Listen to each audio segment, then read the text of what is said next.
This is a rally, no doubt. The danger is we're falling into the same traps that markets fell into at the start of 22 and at the start of 21. A little choppiness near term in our opinion, but we're more constructive on 2023 than I think most are. Maybe we're seeing, some sort of regime shift when we see the pressures from inflation, the pressures from interest rates. Financial conditions have been easing. I don't think you can really make much of a case right now that people are going to just spontaneously increase their rates of savings. This is Bloomberg Surveillance with Tom Keene, Jonathan Ferro, and Lisa Abramowicz. Live from New York City. For our audience worldwide, good morning, good morning. This is Bloomberg Surveillance on TV and radio alongside Tom Keene. I'm Jonathan Ferro. Equity futures this morning on the S&P 500 up around 0.1%. What's that banging about? Bank of Japan. You're just banging the pen around the Bank of Japan. Okay. Do you want to start with the BOJ? No, there's a lot of places to start. Let's start with retail sales this morning. It's retail sales Wednesday here. It's very important. McKee will be by to dress that up. That's 70% of the American economy. Should we start with some of that spending? United Airlines beating a raise after the close yesterday afternoon. The stock's up in a pre-market. Yeah. United Airlines year to date, and I want to be very specific, year to date, like since the start of 2023, like two weeks ago. That's good. Stock's up 35.8%. Well, what a move in just a couple of weeks. They have a Pacific heritage here, and maybe that has to do with the news from Davos. The core news from Davos dovetailing into what to expect from retail sales in a non-recession is the Chinese driving the message. The cover of the FT this morning, our Tom Hancock last night about 9 p.m. writing up the message from Xi and his associates is China's open for business. So we've got this big battle right now, this debate over recession or recovery, and we can talk about that. But let's talk about the context of all of this, which is a central bank decision from the BOJ, unchanged, not doing anything. One more meeting to go for Governor Kuroda in March before he hands over the reins to somebody else, Tom, in April. Tonight at about 7 p.m., we'll get inflation data for Japan, and it looks like it could be by survey 4% top-line nationwide inflation. Among the 45 headlines that were out, John, this one really caught my attention from a guy leading this experiment, Kuroda-san. Regrettable that sustainable inflation not attained yet. If you're pumping 4% inflation in Japan, you've got sustainable inflation. Well, he's had 10 years, and he's thrown pretty much everything at it, Tom. What more can they do? They basically own the whole bond market, don't they? I mean, I'm joking. They own close to half the bond market, the JGB market, TK. It's pretty wild stuff. Well, they say half, but some of those tranches, they own all of it, or even on a hedge basis. Yeah. I don't want to go, it's too early for the math of it. But the answer here is they surprised in December.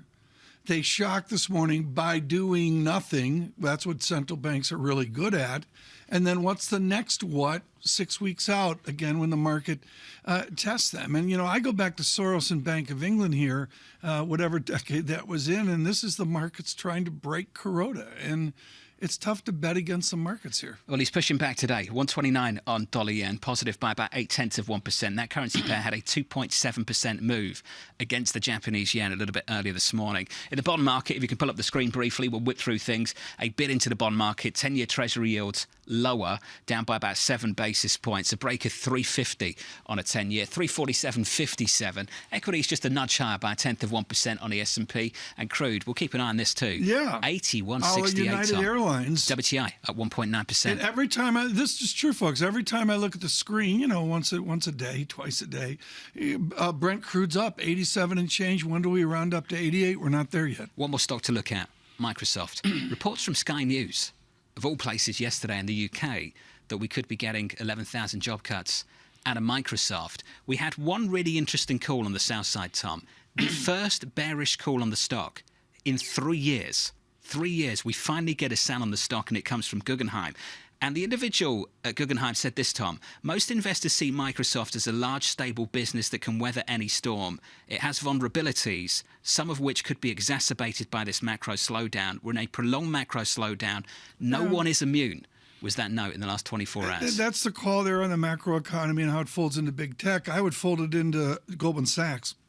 And that they've got all their labor challenges, and I believe they had expenses go up. I mean, you still got to run the place, and maybe a different mix of people at Microsoft.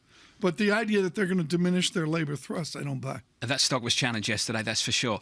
We'll talk about the banks a little bit later this morning. Good morning to you all. We can kick off our programme with Thanos Vanvakidis, Global Head of G10 FX Strategy at Bank of America Securities. Thanos, can we start with that BOJ non-decision? How does that set things up for March?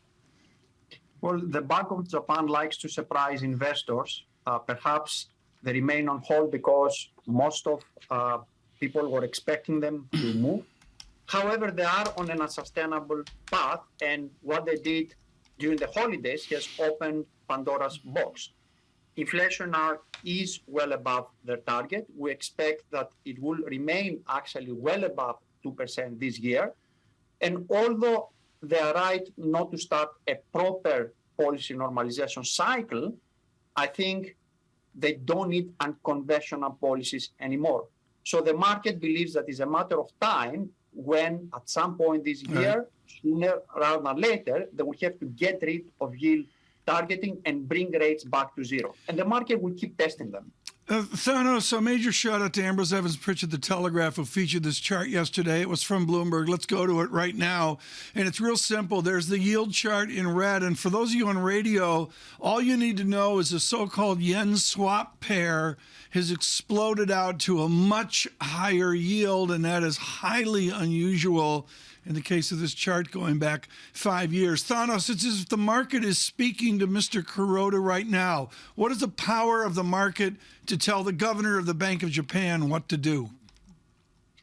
I think if the Bank of Japan keeps defending the target, at some point you have to start being concerned about unsustainable increase in their balance sheet. After all, this is what led them to go into yield targeting in the first place. And particularly if we are right that inflation will be sticky, then the market will be right to keep actually expecting that the Bank of Japan will need to move. So what they're doing, I don't think will be sustainable. And soon they will realize that they cannot defend this target anymore. Again, I think the Bank of Japan is old school.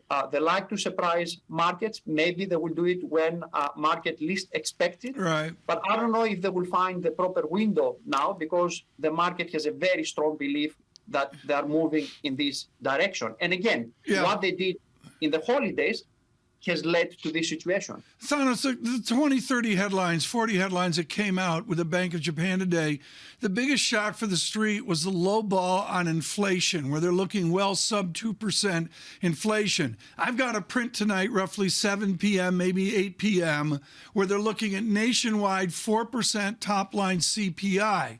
Are they lowballing inflation, and are they going to get to a point where they have massive negative real GDP because nominal's not there and the inflation rate is elevated? I mean, you are right. On the one hand, inflation pressures in Japan are not as strong as in the rest of the world. A lot of it is imported inflation, but core inflation is also increasing. And they have to be very careful. On the one hand, they were trying to inflate the economy, but they don't want persistent inflation well above 2%, because down the road, this could create fiscal problems. That's why I'm arguing that they don't need to tighten anywhere near to what other central banks are doing. But if they keep their conventional policies, this will add to inflation risks. So they should strike the right balance, especially if inflation keeps surprising to the upside compared to their forecast. This will allow them actually to move in this direction. Next stop for the BOJ is in March. Next stop for the ECB, early February, the day after the Federal Reserve. Thanos, can we finish there? There was some speculation yesterday, encouraged by a news report here at Bloomberg, that there could be a step down after the next hike of 50. They go towards 25. Some pushback from an ECB official speaking to Francine Lacqua in Davos this morning. Where are you on the trajectory for ECB rate hikes? Where is the path? Where do you see the terminal rate over at the ECB in Frankfurt? We have terminal rate at 3.5%, so we see 50 bips in the next two meetings. I was personally surprised with the headlines yesterday. I thought that in the December meeting, for the first time, the ECB gave a clear message that they will do whatever it takes to fight inflation. Data in Europe are surprising to the upside. Inflation is still high. Core inflation has not peaked yet. So I think they have to stay the course and continue hiking. If anything, the risk are for an even higher terminal rate than 3.5%. Amazing. Thanos, thank you, sir. Thanos Vanvakidis there of BofA. Off the back of that story yesterday, euro dollar, a brief break of 108, back What's to the about view? 108. What is the view there? I 50. don't know. 110, 112? What's the My consensus? view at the moment on the ECB, to be clear, and not the currency, is that there is some division emerging. And that's indicated by our story yesterday, suggesting that there could be a conversation about stepping down from 50 to 25. But to Thanos' point, there was very clear guidance from ECB President Christine Lagarde, who at the same time is telling us she's not doing forward guidance anymore, that they would do 50 for the next few meetings. I'm not doing forward guidance either after this week. What I would suggest, John, is you don't have a glide path in Europe as defined as you do in the United States. I mean, I'm not saying we're going to 2% here. That's the official line. But the answer is there's a real belief in disinflation in the United States. I don't hear that in 10% United Kingdom. I don't hear that in maybe it's 8, 9% Netherlands. I don't get the glide pathiness of it that I get in the United States. Well, they had two problems, didn't they? They had two problems. One was that inflation was too high. The second was that growth was too weak. And seemingly on the growth front, I wouldn't say things are good, but they're certainly better compared to where they were. Well, we spoke to Chancellor Scholz yesterday, who spoke to John Micklethwaite, our editor-in-chief on Bloomberg TV in Berlin. I think Scholz was pretty clear.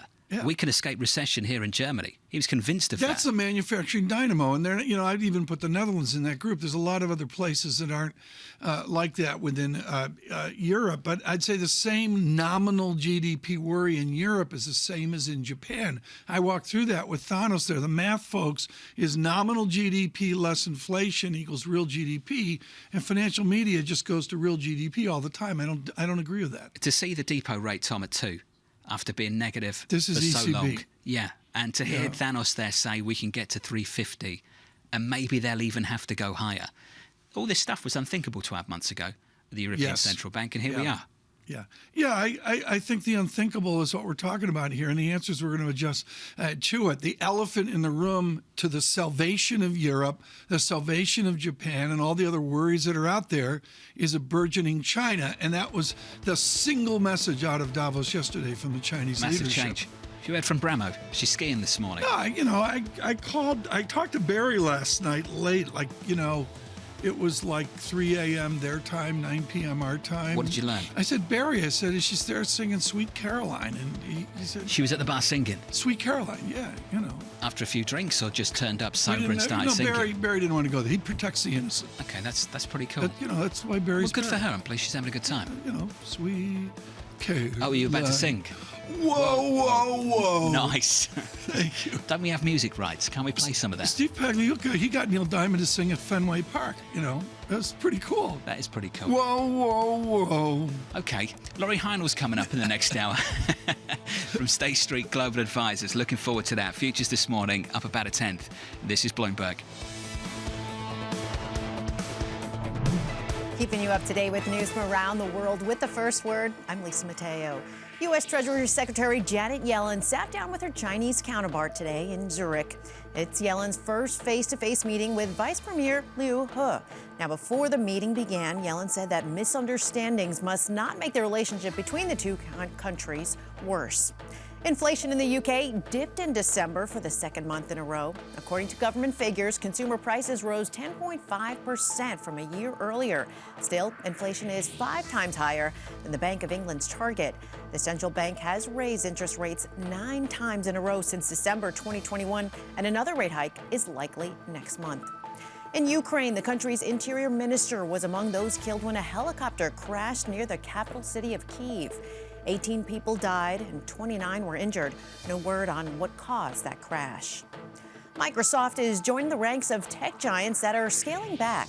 Bloomberg's learned that the company plans to cut jobs in a number of engineering divisions today.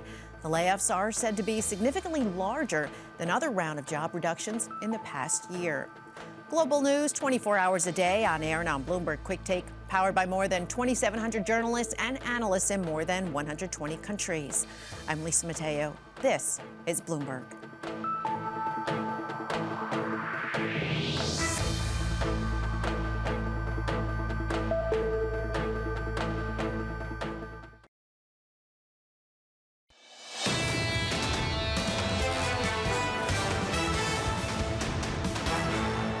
I'd like to sit down with all the leaders, especially with the president, start having discussion. The path that the Democrats are going, they're going to go bankrupt. Let's sit down and find a place that we can protect Medicare and Social Security for the future generations. Let's put our house in order in how we're going to spend, and let's make the investments we need to make America stronger. Oh, the politics of the American debt pile. My favourite, your favourite too. It's House been Speaker there for 50, Kevin 60, McCarthy 80, 100, and the rest, and it will continue. Years. Equity futures right now on the S&P. Cornwallis hadn't even made it back to London before up by we started 1%. Yields lower by 7 basis points. Retail sales in America a little bit later this morning. Good morning to you. 347.57 on a 10-year. In the FX market, euro dollar 108.44. Bit of pushback this morning from one ECB official suggesting 50 is the way to go, in line with what we heard from ECB President Christine Lagarde before year-end. 108.44 and positive 0.5%. One eye on crude throughout the whole of this morning and yesterday, up 2%. 81.80, Tom. Brent crude, it's making a move. 87.36. Every time I look at the screen, it's pennies high. We're having a look at 90 again. Goldman having a look at triple-digit crude by year-end. And that's the story at the moment. China opening, and Tom Hancock wrote it up about 9 p.m. last night for Bloomberg with work from Goldman Sachs that, you know what, this is what you do when you run a totalitarian regime. You're bankrupt, and you got, in a broad sense, and you got to employ people. So no shock, after the party Congress, China's opening. I think Jeff Curry called it a bullish concoction. One thing that's just taken me aback, Tom, just to see these moves in the airline stocks so far this year in the last couple of weeks. 35% move on United. United yesterday, Tom, beat, and a raise. And a big raise too. The guidance that they put out was way, way above where the street was. And we've got another rally this morning. We're going to talk right now about what United would do. That would be United Van Lines, moving people out of high-tax states. There are times where it's not about the zeitgeist in Washington, and it's about one strategist giving pause. Gregory Valliere does that this morning at AGF with a note devoted, Anne-Marie Horton in Washington, to the state legislatures. Valliere reporting, and this is the Washington Post, that bills will be introduced tomorrow by the left, by progressives, in California, Connecticut, Hawaii, Illinois, Maryland, New York, and Washington State to bring up the taxes and even to generate a wealth tax. They can't do that in Washington, can they? No, there's going to be no changes to the tax laws in Washington, especially when you have a Republican-controlled House. We did have a Democrat-controlled House, a Democrat-controlled Senate, and obviously the president is a Democrat, and still most of the Trump-era tax cuts have lived through. So there's no way there's going to be any changes when you have the GOP in charge of the House. But you make the point, Tom, and Greg Valliere this morning, is the fact of the matter is these progressives cannot get any of this done through Congress. So you're looking internally, but they're going to do this and act congruently with each other across these states. This really comes from the Senator Elizabeth Warren. This comes from her playbook that you don't just tax income, you go after people's assets and wealth. And maybe it doesn't have legs, but this is something that is going to resonate with many members of the public. The demonstrable reality is, as Greg Valliere says, get out the moving vans. Here come the moving vans, is what he says verbatim. I mean, this has been proven to Florida and other states as well.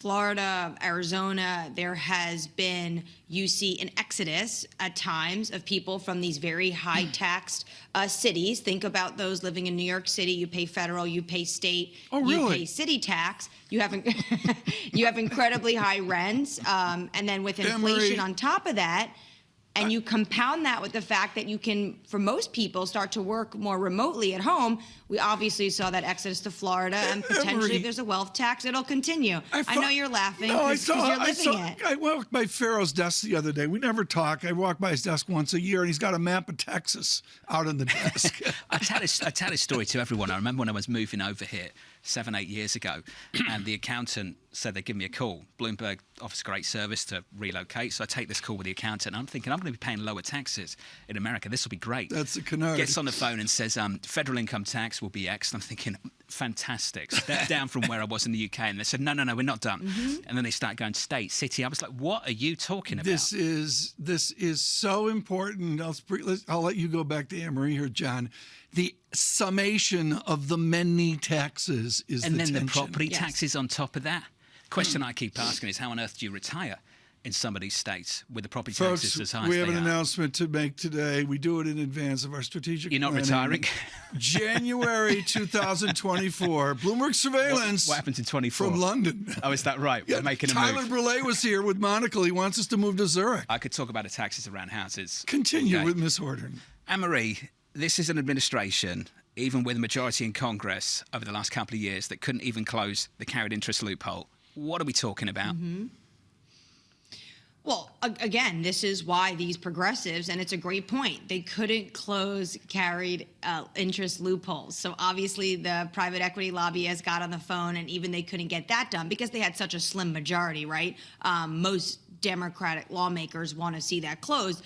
But Jonathan, the fact of the matter is we've seen them try to undo a lot of the Trump-era tax cuts. They couldn't do it when they had the control because of that slim majority. So now what these progressives are doing are saying, okay, forget it. We're not going to work on this in Washington, D.C. We'll just take it back to our local politics. And they're doing it through state legislatures. Now, remember, this might not end up having legs. But what it does do is it is a fire in the public debate. And this is something that many people agree. They don't think the rich pay what President Biden would call their fair share. Now, I'm not talking about people who, pay their income tax. We're talking about people who've amassed a mass amount of wealth, especially over the COVID pandemic. And also comes on the heels of this Oxfam report ahead of Davos talking about the fact that there has just been this increased number of billionaires, while we're also seeing more people dealing with higher inflation, hunger around the world, and et cetera. MH, on the latest down in Washington, D.C., that debate's not going anywhere. She's getting so inside the Beltway. You hear that? You think so? Just a Yul Brenner and et cetera.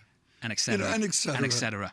That's just so Beltway. Very DC. It's just very DC. Anne-Marie, thank you. Can we talk about property taxes? I think it's absolutely... I think we're going to, whether I want to or we might not. as well. So in the UK, and I've talked about this before on Bloomberg Radio, so forgive me if you've heard this rant before, we have stamp duty, right? So you sort of pay this tax up front, and it's not that big compared to what you have to pay annually here in America. Once that's done, you're done. And then you have council tax, which compared to property taxes is just a nominal sum, a couple of £100, depending on how big your house, how valuable your house might be and where you live. Tom, here in America, I don't think people outside the United States realise how high property taxes actually are. That even after you've paid your mortgage off, you can be paying tens of thousands of dollars a year just to live in the house you supposedly own. And what's interesting within the urban landscape of the haves, which is the Bloomberg world, with great respect to all of our listeners and viewers, the premium you pay for grass is stunning. The difference in property taxes of real estate, like, suburbs and all that, versus condos is just stunning. It's insanity. I used to think that people went to Florida when they were older because of the weather. I worked out that's not the story. That's a boom. And it took me a while. We say good morning to everyone down in Florida. And, the first person that went down this is right after St. Augustine was founded, Doug Cass. Went down to Florida. I think you're aging Doug. I think it was like, it was like Grandpa Cass went down there. It was like something 80 years after the Pilgrims. Are we doing the show from Florida? Or was it Texas? Where did I you announced choose? we're going to London in 2024. I can suffer Miami. We'll try and make that happen. Simon French is going to join us. He can have a rant about this as well, if he wants. He's going to join us from Panmure Gordon in just a moment. Your equity market looks like this on the S&P. Positive 0.1%, up by almost 0.2% on the S&P 500. Disappointment from the BOJ. I don't know if I'd use that phrase. Bank of Japan unchanged, and setting us up for a really, really interesting final BOJ meeting with Governor Kuroda in March. Yields are lower by 7 basis points on a 10-year, 347.57. Tom laser focused on what's happening with crude. The rally continues up more than 2%. 81, you can call it 82 on WTI, and we're having a little look at 90 on Brent at 87.40.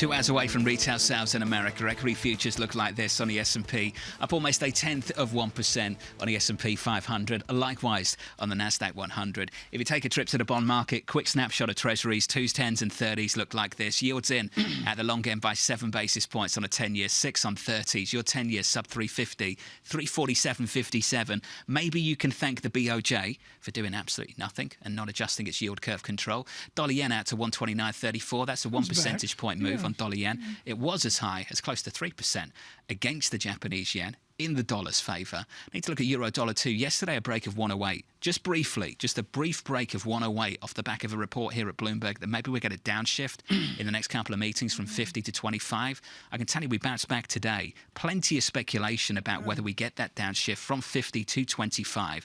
The Governing Council member, Francois Villeroy, weighed in a little bit earlier on. Let me remind you of the words of President Lagarde at her last press conference in December.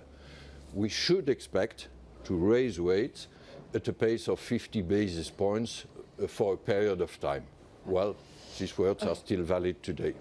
Those words are still valid today. 50, 50, 50 TK, and it doesn't look like they're going to change anytime soon. Well, yeah, that's the theme that's out there, but what's changing is everything's changing, and it has in the beginning of this blinding year. I don't know how to extrapolate United Airlines over to ECB policy, but why should ECB, other than this horrific war, be left behind? Maybe it will be better there, and that will give them some cover. So in the near term, things are better. Yeah. If you listen to Goldman, Eurozone escapes recession, to Deutsche Bank, Right. Germany escaped recession.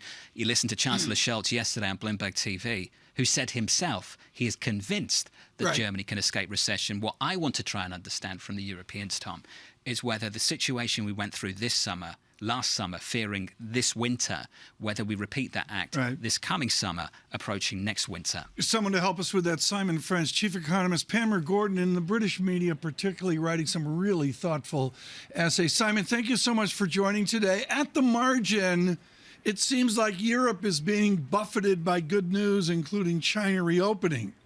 Has Pamela Gordon shifted the 2023 Euro call? No, we haven't. We went into the year thinking that actually the behavioural response you were looking for across two parameters would play out in terms of a more dynamic behaviour. What are those two parameters? First of all, energy usage, and I think Jonathan gave a good sort of tee up in terms of next winter. What are the dynamics? Well, the strongest argument for why the dynamics might be more favourable than consensus is that you're seeing quite significant behavioural change in terms of energy consumption, which there is no reason with an extra 12 months why that can't actually be amplified. And the second thing we're seeing in corporate results, not just across Europe, but you mentioned, corporate results in the United States as well, is signs now that households which have paradoxically strengthened their balance sheets over the last 2 to 3 years, starting to divest more rapidly actually in the US. They're more the way through that cycle, but we're starting to see the data in Europe suggesting that the back end of Q4, where it was thought of a slamming shut of the European wallets, was not that path. We saw both those behavioural changes coming to pass. I think the data's on our side, but look, we're still early days. There could be a New Year hangover. Right. Simon, we were talking earlier about the glide path on interest rates. There's an idea of disinflation, maybe ever so slight in the United Kingdom as well. There's I'm going to call it the zeitgeist understanding. In the United States, we come down, we don't know where to, 5%, 4%, dare I say 3%, maybe not 2%. Is there a consensus understanding of a disinflationary vector in Europe? I don't see it. No, there isn't. And the ECB commentary, which you've been alluding to, if you like, reflects the national interests of the national governments in terms of how their economies may have quite different experience of stubborn core inflation, which really is going to be the headline piece of data, perhaps not on our screens each morning, but in terms of what's going to affect the ECB response function and each of the ECB governing council's decisions. So the fact that we have amongst investors there's a very, very different view as to whether, actually, you mentioned a glide to 543. I mean, there are quite a number of people who think we'll see active disinflation over or deflation by the sort of middle part of 2024, versus those people, and I think I sit in the latter camp, who expect quite a lot of quite stubborn, quite sticky inflation, because a lot of corporates are trying to rebuild margins, trying to delay the pass-through that they couldn't do in one go because of the price shocks of 2022, and therefore they're going to pass them through in 23, 24, 25 as part of rebuilding their corporate margins and a delayed pass-through of inflationary pressures. Simon, can we talk about who's in the driving seat at the European Central Bank? I got the impression at the last meeting with President Lagarde that really felt like the Bundesbank was back in control. It was so punchy, the most hawkish I've ever heard her in a news conference. What did you make of that? That it was going to be data dependent. Yes, it was hawkish, but as always, and we mustn't, this is far too clever an audience to fall into the idea that these are unconditional statements. For years, both when policy was left at the zero lower bound, and we were talking about when we were going to leave that, and now when we're talking about the pathway through to a plateau, through to a terminal rate, we have to recognise that statements, even one as punchy as December's, was conditional to how the data evolves. And the fact that we have now in Davos this week, and we're going to get in the run-up to the next ECB Governing Council, different takes on that data, is that, if you like, turf war going on how you interpret that stickiness of inflation and the degree to which that commentary in December persists through Q1. There was a phrase that echoed in December. It was sufficiently restrictive. Started with the Fed. We heard it at the ECB as well. If you'd asked me, Simon, what was sufficiently restrictive for this ECB maybe a year ago, I'd say they'd struggle to get to 1, 2, not 3, because I thought this market would just completely collapse under the weight of what they were doing. Simon, that hasn't happened in the way that many people, including myself, anticipated. I guess my question to you is, first of all, why do you think that is? Is the bond market more resilient than we thought it would be? And secondly, where do you see sufficiently restrictive now with that in mind? Well, look, that's very honest, Jonathan. Myself, I would also put myself in the camp that you were in, which I didn't see this. So we have to have a degree of humility, don't we, when we're appraising what happens next. But in terms of why we haven't seen the level of, if you like, market capitulation in the face of a rising risk-free rate, there are two things to note. One, there is a delayed pass-through. Monetary policy has famously long and variable lags. Have we seen the full impact of monetary tightening, particularly in private markets, in fixed asset repricing, the revaluation cycle? No, I don't think we have. So the jury is still out in terms of the long-term economic impact. But, and I've written quite a lot about this, and I think Tom has alluded to this in his very kind intro, is potentially a return to a higher risk-free rate has a nice side effect in terms of productivity improvement, the allocation of capital, right, the type of thing that has undermined economic growth. Tom, I know you've talked a lot about the impacts of financial repression on trend economic growth, on productivity.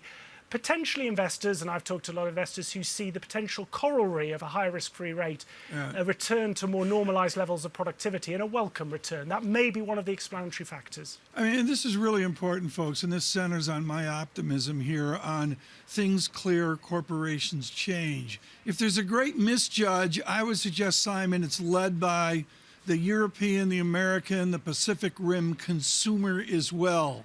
If Pamir Gordon sum together your confidence the consumer can deliver the goods?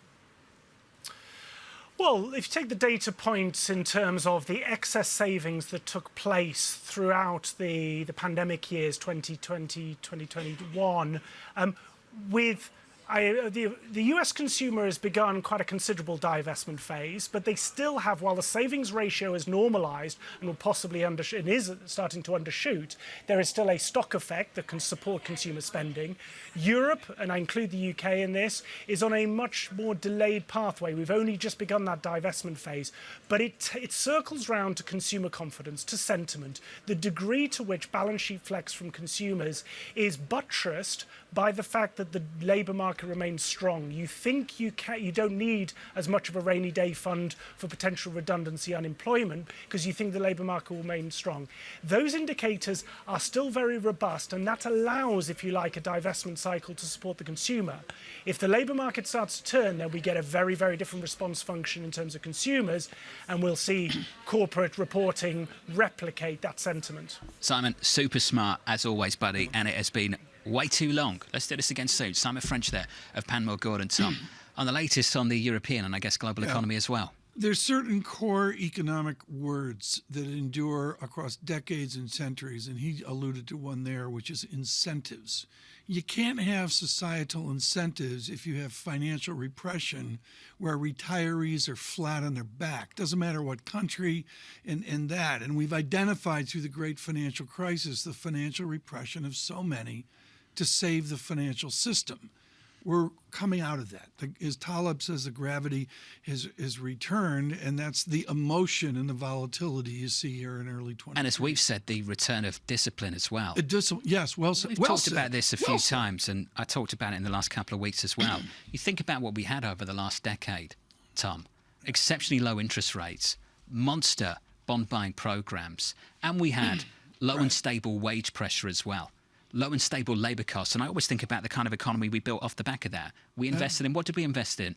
Cheap taxi rides, cheap food delivery. You're on fire today. A whole industry dedicated to just get us to do this, to just stare at our phones so they could sell commercials and all of the above. And I think we're suffering the consequences of not investing in the real world enough. Well, there's that. That's been the story the last 12 months. Frankly, heading towards definitely my book of the year in economics, and it may be my book of the year. I haven't decided. There's a lot of math in it. But Olivier Blanchard really, really emphasizes this dearth of investment is an outcome of, to get to the math, R minus G is a negative number. You have created a firestorm with your foreign tax discussion. Every time it comes up, it always Love the note does. that comes in. This comes in from John. John, I don't know. He's on the seashore in New Jersey, and he says, "Ferro, you'll love New Jersey." Because that is the land of the property. John, thank you so much for sending that seaside in New Jersey. Are you suggesting we should not do the show in New Jersey? Is that where this is going? No, I would suggest John Tucker. We say good morning to John Tucker. And to Governor Murphy as well. Charlie Pellet of Bloomberg Radio. John Tucker knows New Jersey finance cold. I mean, he's got it down cold. He says, you look good in Summit, New Jersey. Super expensive. I think I'll take a miss. Nothing against Summit, New Jersey. I've spent a lot of time in New Jersey over the years. I just can't do the commute, Tom. Can't do the commute. The commute kills me. Can't do it. I can't wake up at this time and do the commute. No. You know, like it's got to be like a 20-minute. Strongly agree. Full disclosure, folks, I don't even have a driver's license anymore. Well, neither do I. Oh, you don't have one? You and I both. Oh, Tom, what did they say, Tom? You don't drive, you're driven? Yeah, well, I am. You know? But, that's... RJ Gallo's coming up. He's not going to weigh in on any of this from Federated Hermes. Indiana. On this market. Boiler up. Boiler up. That's good. There's two teams. And then up north, there's another team. Notre Dame Cathedral, Never heard something of it. like that. Yeah. No. Yeah, Boiler Up is to the west, I believe. It's to the far west of Indiana. From New York, this is Bloomberg. Rutgers beat him. Keeping you up to date with news from around the world with the first word, I'm Lisa Mateo. House Speaker Kevin McCarthy is calling on Democrats to engage in talks over raising the federal debt ceiling. Republicans now in control of the House have been demanding deep spending cuts as a price for increasing the limit. But President Biden wants it raised without conditions. That raises concerns of a U.S. payments default. The Bank of Japan gave investors a modest jolt today. The central bank kept its main policy settings unchanged Wednesday, maintaining its negative interest rate and keeping a trading ban for 10-year bonds. There had been some speculation that the BOJ would change its policy. Amazon set to kick off another round of deep job cuts. The company announced earlier this month that it was laying off more than 18,000 employees among its corporate ranks. The latest round is set to begin today. It will affect mostly the retail division and human resources. And global oil markets face a bigger surplus this quarter than previously expected, even as China reopens. According to the International Energy Agency, world supplies will exceed consumption by about 1 million barrels a day in the first 3 months of the year. The agency doesn't expect to see annual demand growth in China until the second quarter. Global news 24 hours a day on air and on Bloomberg Quick Take, powered by more than 2,700 journalists and analysts in more than 120 countries. I'm Lisa Mateo. This is Bloomberg.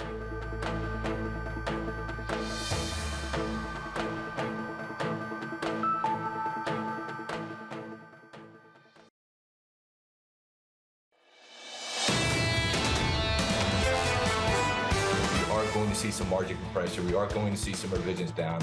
But now's not the time where you really lower guidance because the economy is still okay. Ultimately, we're going to see some sort of downside. We're going to see some sort of pain, whether it's economic, whether it's earnings, or whether it's macro. What we think in 2023 is ultimately you're going to get to 4,200. That was Chris Harvey there, the head of equity strategy at Wells Fargo, joining Tom and I just yesterday. Great conversation. He was brilliant, wasn't he? Yes. He and Stuart Kaiser, I think, have really led an optimistic Citi. tone. Yes. Equities right now positive 0.1% on the S&P. Retail sales in America coming up a little bit later. Tom, just briefly, crude. Brent approaching 90, 87.20. WTI having a look at 82 this morning, up 1.9% to 81.70. I think it's valid to say finally we're approaching 90 on Brent crude, John. This is the first day we can say that because it's just been relentless. 87.24 up $1.32, and I don't have a chart in front of me, but there it is. It's just that simple.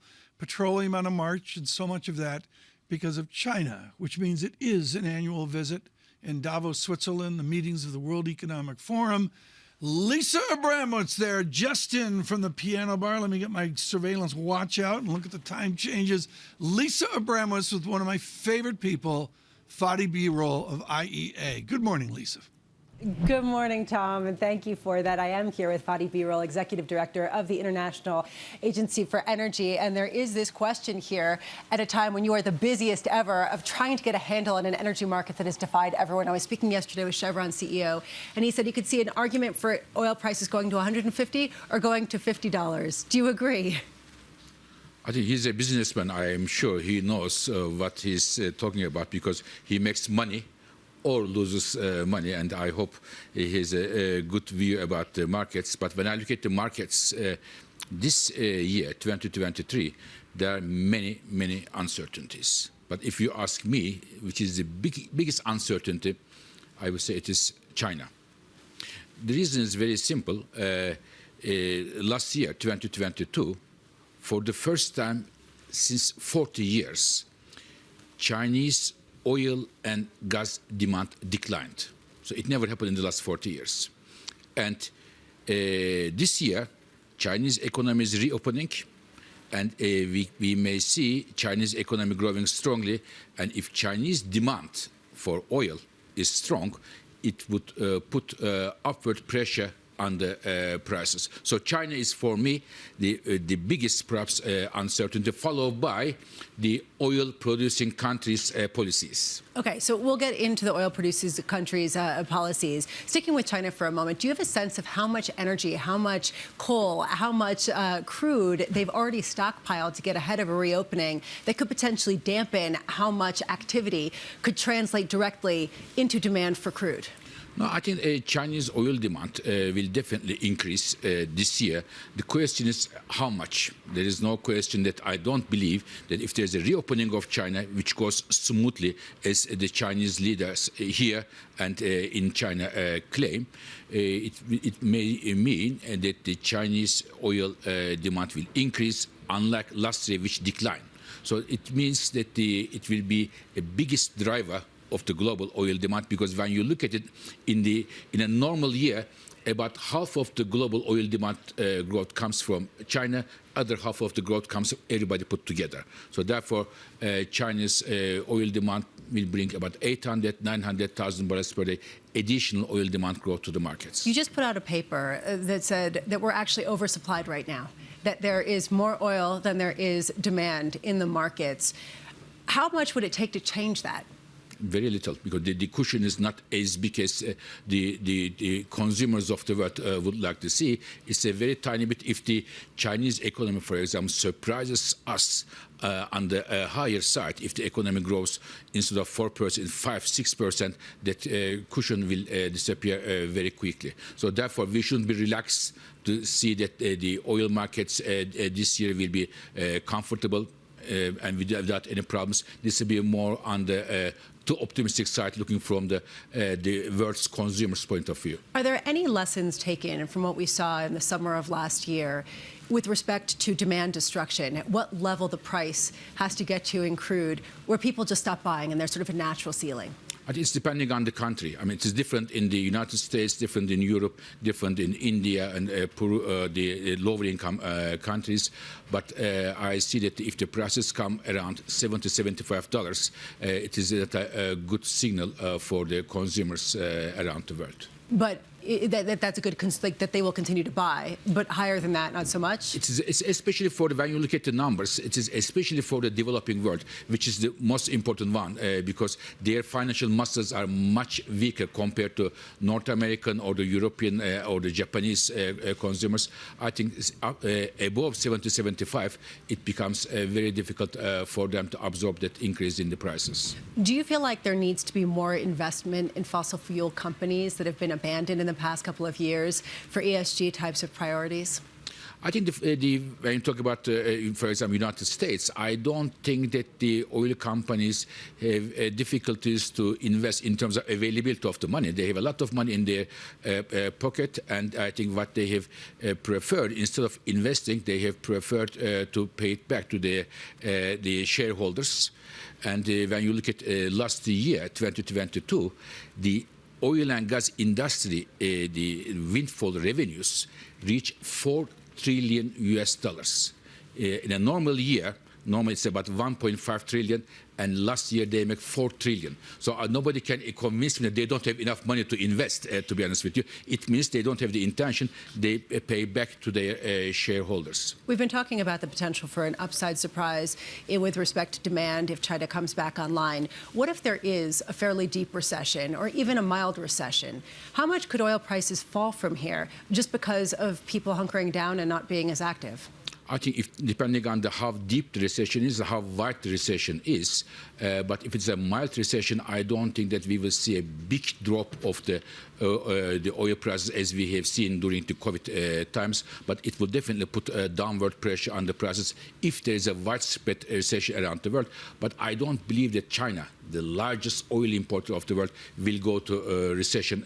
Hopefully not this year. How do you think that the refilling, I should say, of the Strategic Petroleum Reserve in the U.S. this year, potentially starting next month, will affect pricing? Do you think that this is sort of going to be a swing factor in 2023? I don't believe so. I believe the U.S. government will make it in a gradual manner and a careful manner so that it doesn't create a major challenge for the oil markets. And we should not forget that when the prices shoot up about over $100, the SPR played a very good role for U.S. and for the global oil markets. So you actually thought it was a positive move? Very much so. I believe the U.S. citizens and the entire world should be very happy to have SPRs in the United States and many other countries in the world.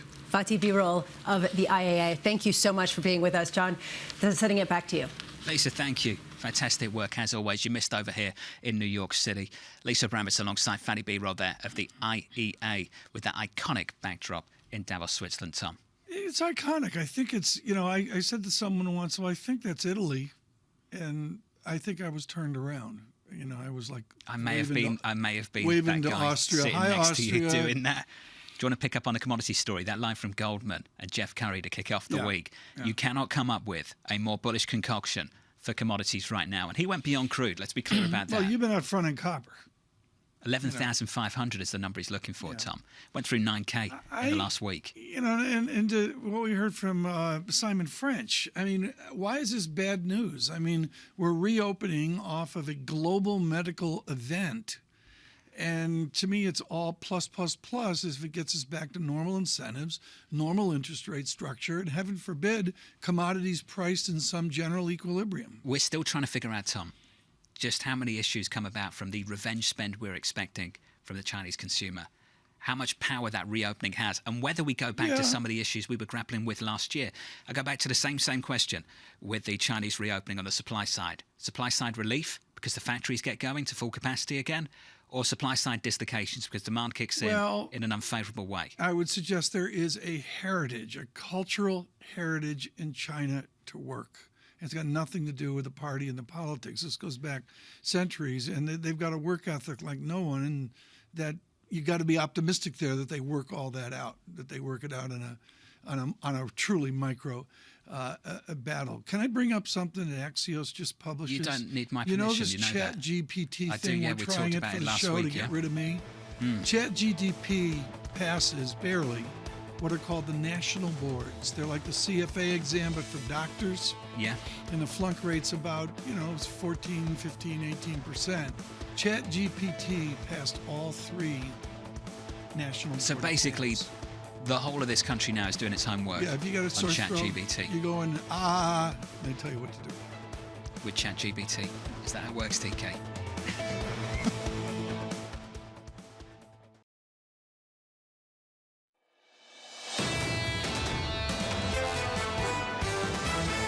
This is a rally, no doubt.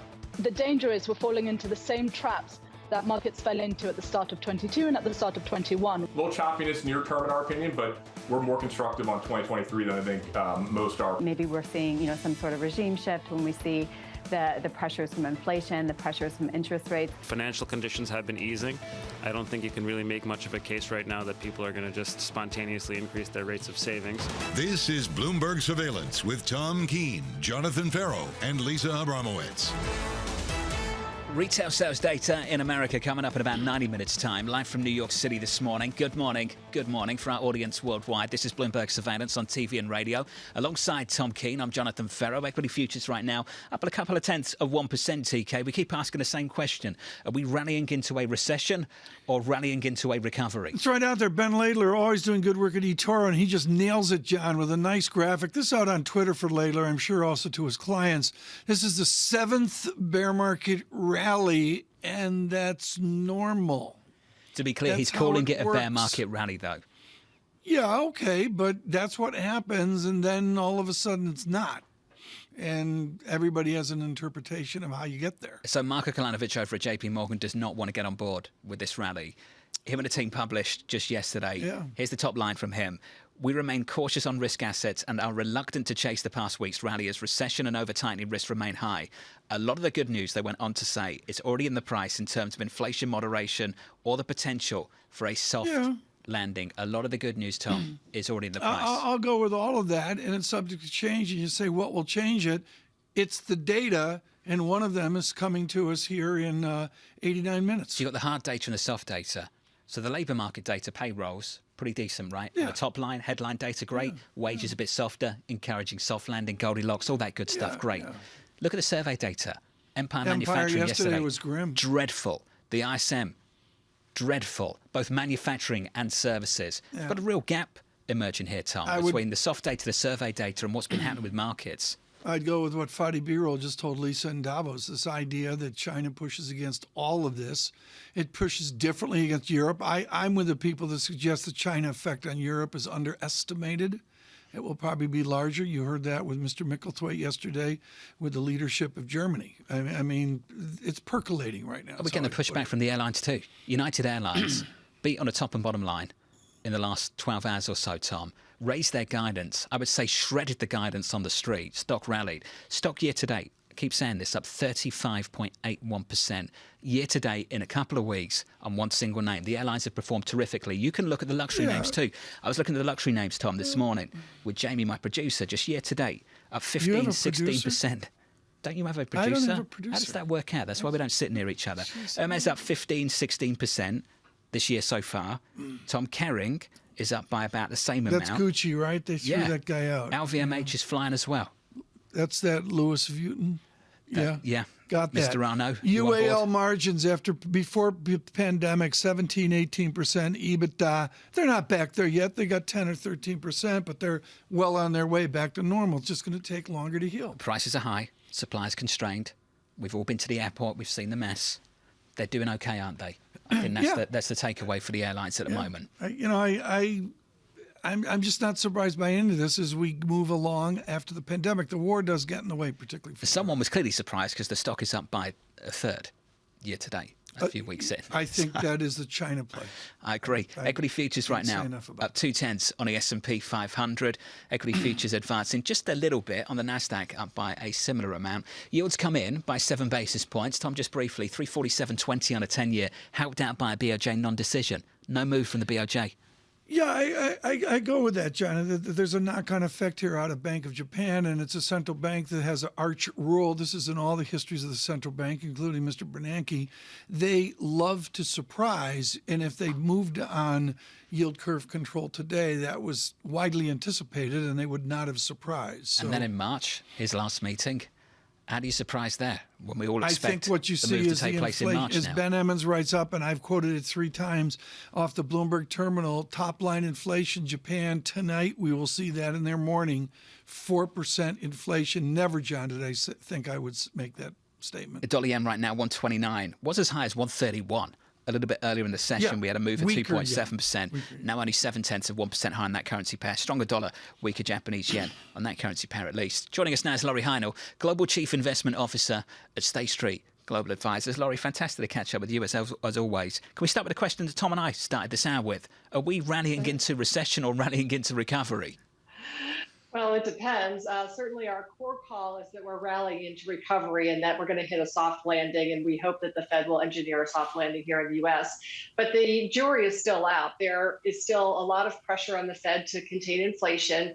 Until we see those prints come down more moderately, they're going to have impulses to continue to raise rates, and they do risk leading us into a recessionary environment. Can you find value in active management now, or do we still hide out according to theory in index funds? Well, I think being active right now and somewhat tactical is actually serving investors quite well. We've been managing our overweight and underweight to equities pretty considerably over the last couple of months as we've watched the data and watched how the Fed is responding to that. We're currently slightly overweight equities. Places like high yield or other avenues where looking where spreads are and thinking about the future trajectory has been a good trading play. So active and in many forms, we think is going to serve investors well through this period. What about the 2 broad consumer categories of staples and discretionary? We're favoring discretionary right now.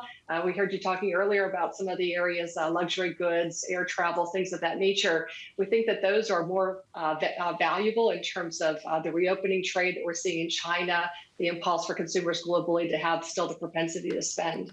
Laurie, this rally we're seeing in Europe has just been unbelievable year to date so far. Euro Stoxx 50 is up more than 10% at a close as of yesterday.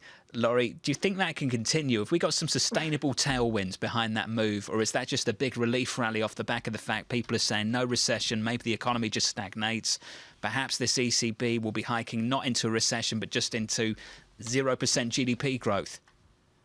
Well, we've been trumpeting Europe for a while and have had an overweight in the equity markets in Europe while we've even had an underweight in the U.S. throughout much of last year. So we were actually thinking that the war wasn't going to weigh on Europe nearly to the degree that many thought. We were early to realizing that the energy crisis wasn't going to be as big a deal in Europe because they were taking steps to mitigate that. And as we heard earlier, the reopening trade for China benefits Europe in an outsized way. So we actually have been favoring Europe throughout the last many months now. Is this through the luxury players? Is it through the banks? How do you play that story, Laurie? It's consumer discretionary, but it's also financials. There are also manufacturing companies that we think look pretty attractive.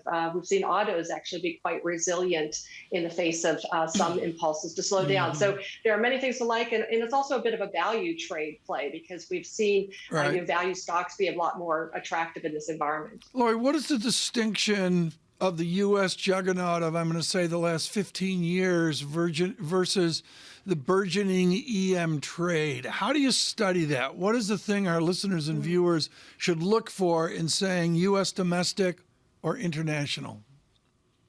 Well, again, there are a couple of different threads there. Certainly from an international developed market standpoint, we think that the short term favors non-U.S. equities because, again, that we're relatively undervalued. Sentiment is very strong there. The makeup of those forces is different than it is in the U.S. and not nearly as dependent on the high-flying growth stocks that had driven much of the past rally.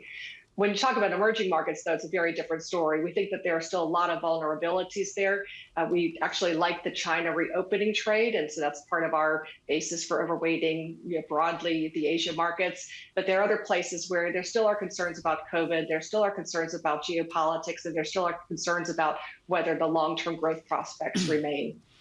Use of cash. We have the Tech Derby. John, when does the Tech Derby start? First week of February? So Microsoft, I believe, is next week. I think we've got Netflix coming up this week. Netflix coming up soon. You've got as Apple well. February 2nd, I think it was. Lori, what's use of cash here? A year ago, 2 years ago, we were talking up use of cash is the be-all and end of these stocks. Now we're talking about layoffs. I don't buy the gloom of the layoff story. It's there. It's tangible. It's heartache. But how does use of cash change for the big American companies? Well, the real question is, where do you find pockets of growth that you can invest in? And we've underinvested from a capital standpoint for quite a long time here in the U.S. We've focused more on labor, and now there's this tension between, can you continue to have cost increases? Can you continue to pass those along to the consumer? Can you continue to carry the labor if you're not getting the top line growth?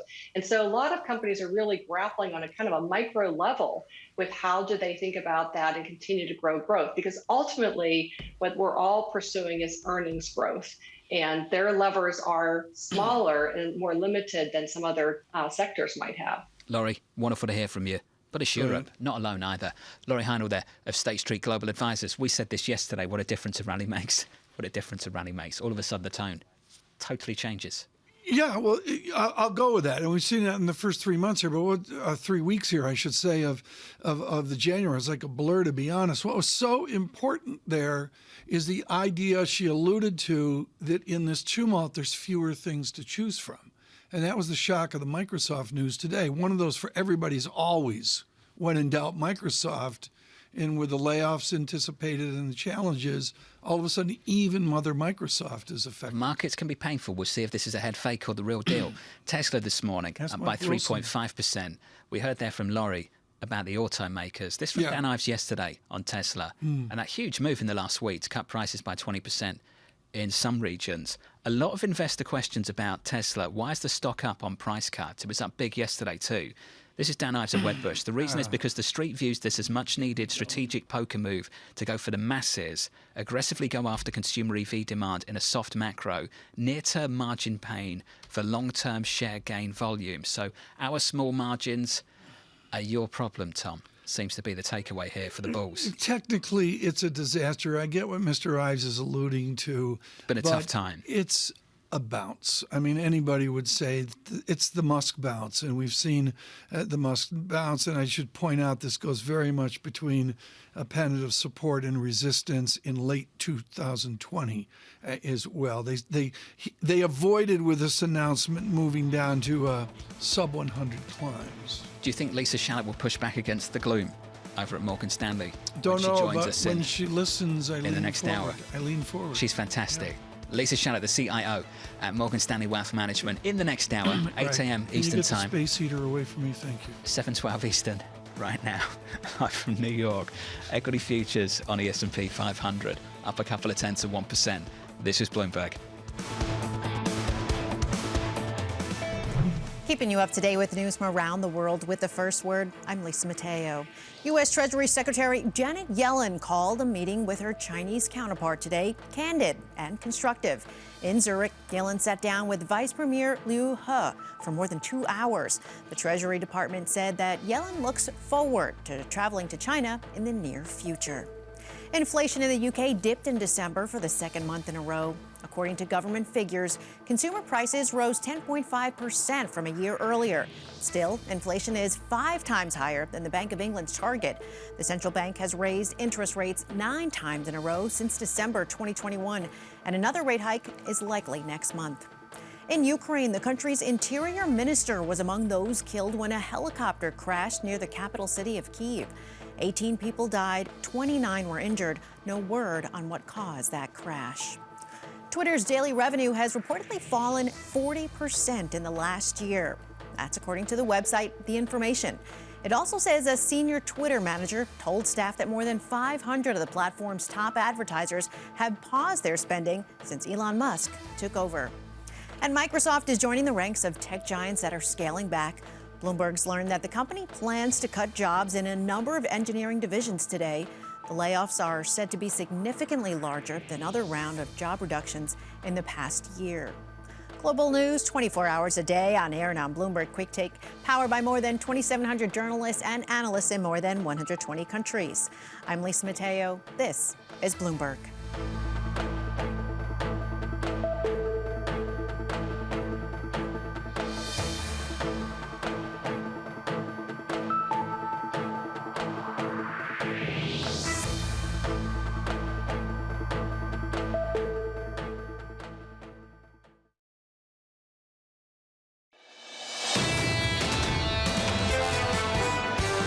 is certainly a risk to it. I mean, there is certainly, given the dynamics that we have in the U.S. Congress, there will certainly be some tensions around it. But I really hope they just get the job done and do the right thing, which is move the debt ceiling, do what's needed to make sure that this is not in question.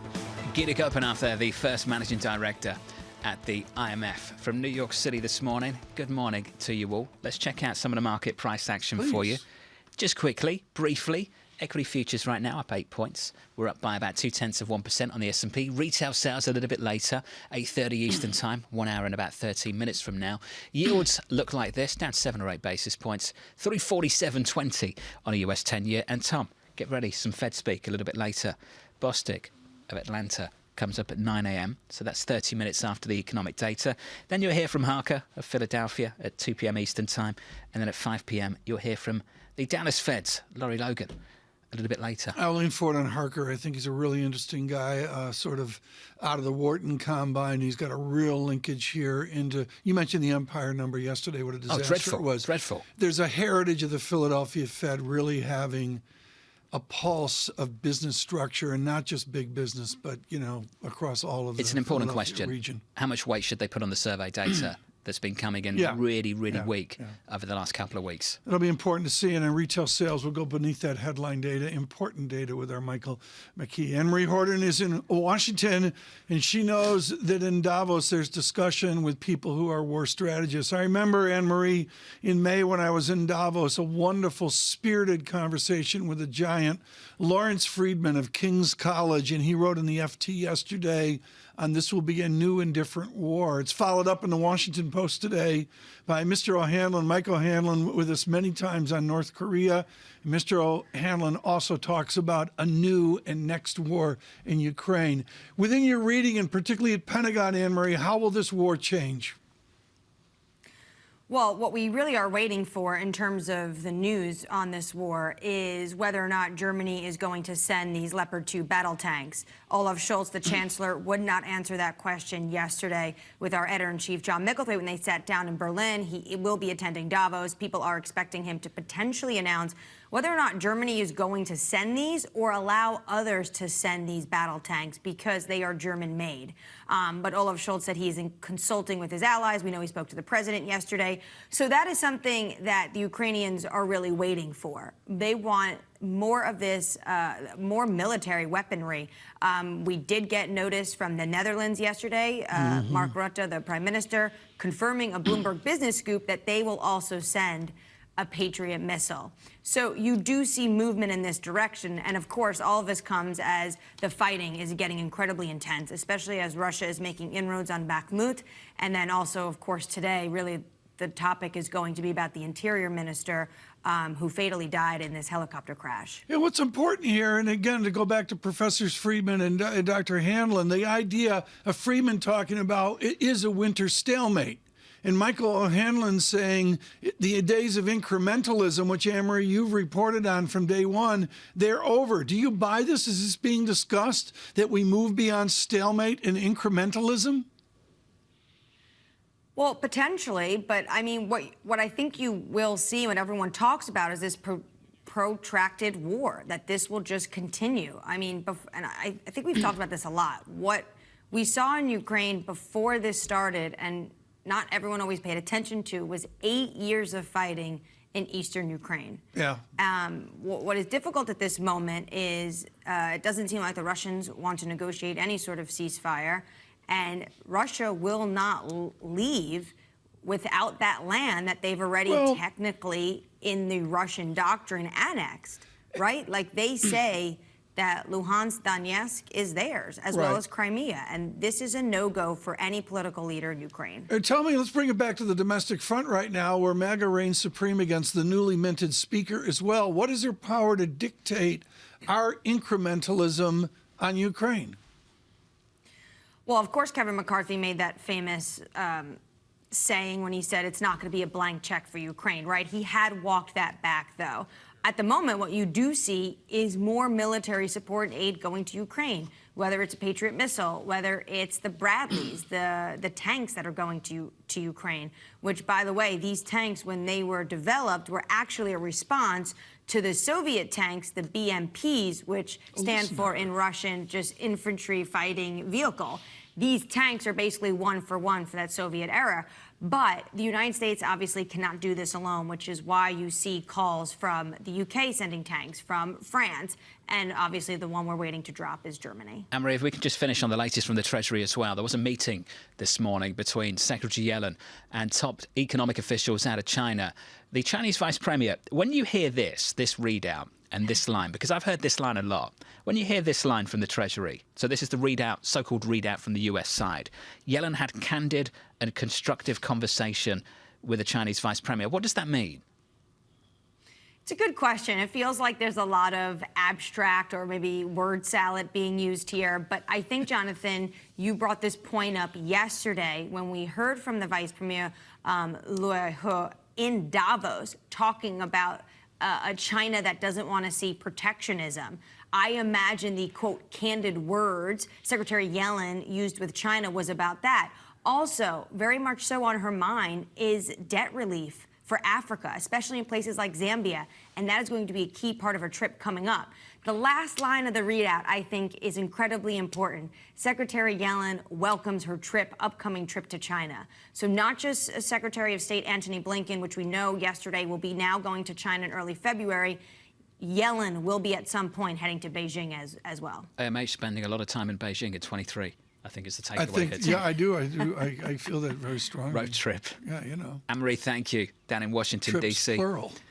Just to get you set up for the day ahead, it looks like this. 8:30 Eastern Time, retail sales in America. After that, and just before it, actually, we'll catch up with Bob Michael of JP Morgan Asset Management, Veronica Clark of Citi as well. Really looking forward to that conversation as Citi continues to make the push, led by Andrew Hollenhorst, their chief economist, that we're going to get more hikes, Tom, and we underestimate how far this Federal Reserve's going to go. Well, you talk about the strategists, and there's the optimists and those less optimistic.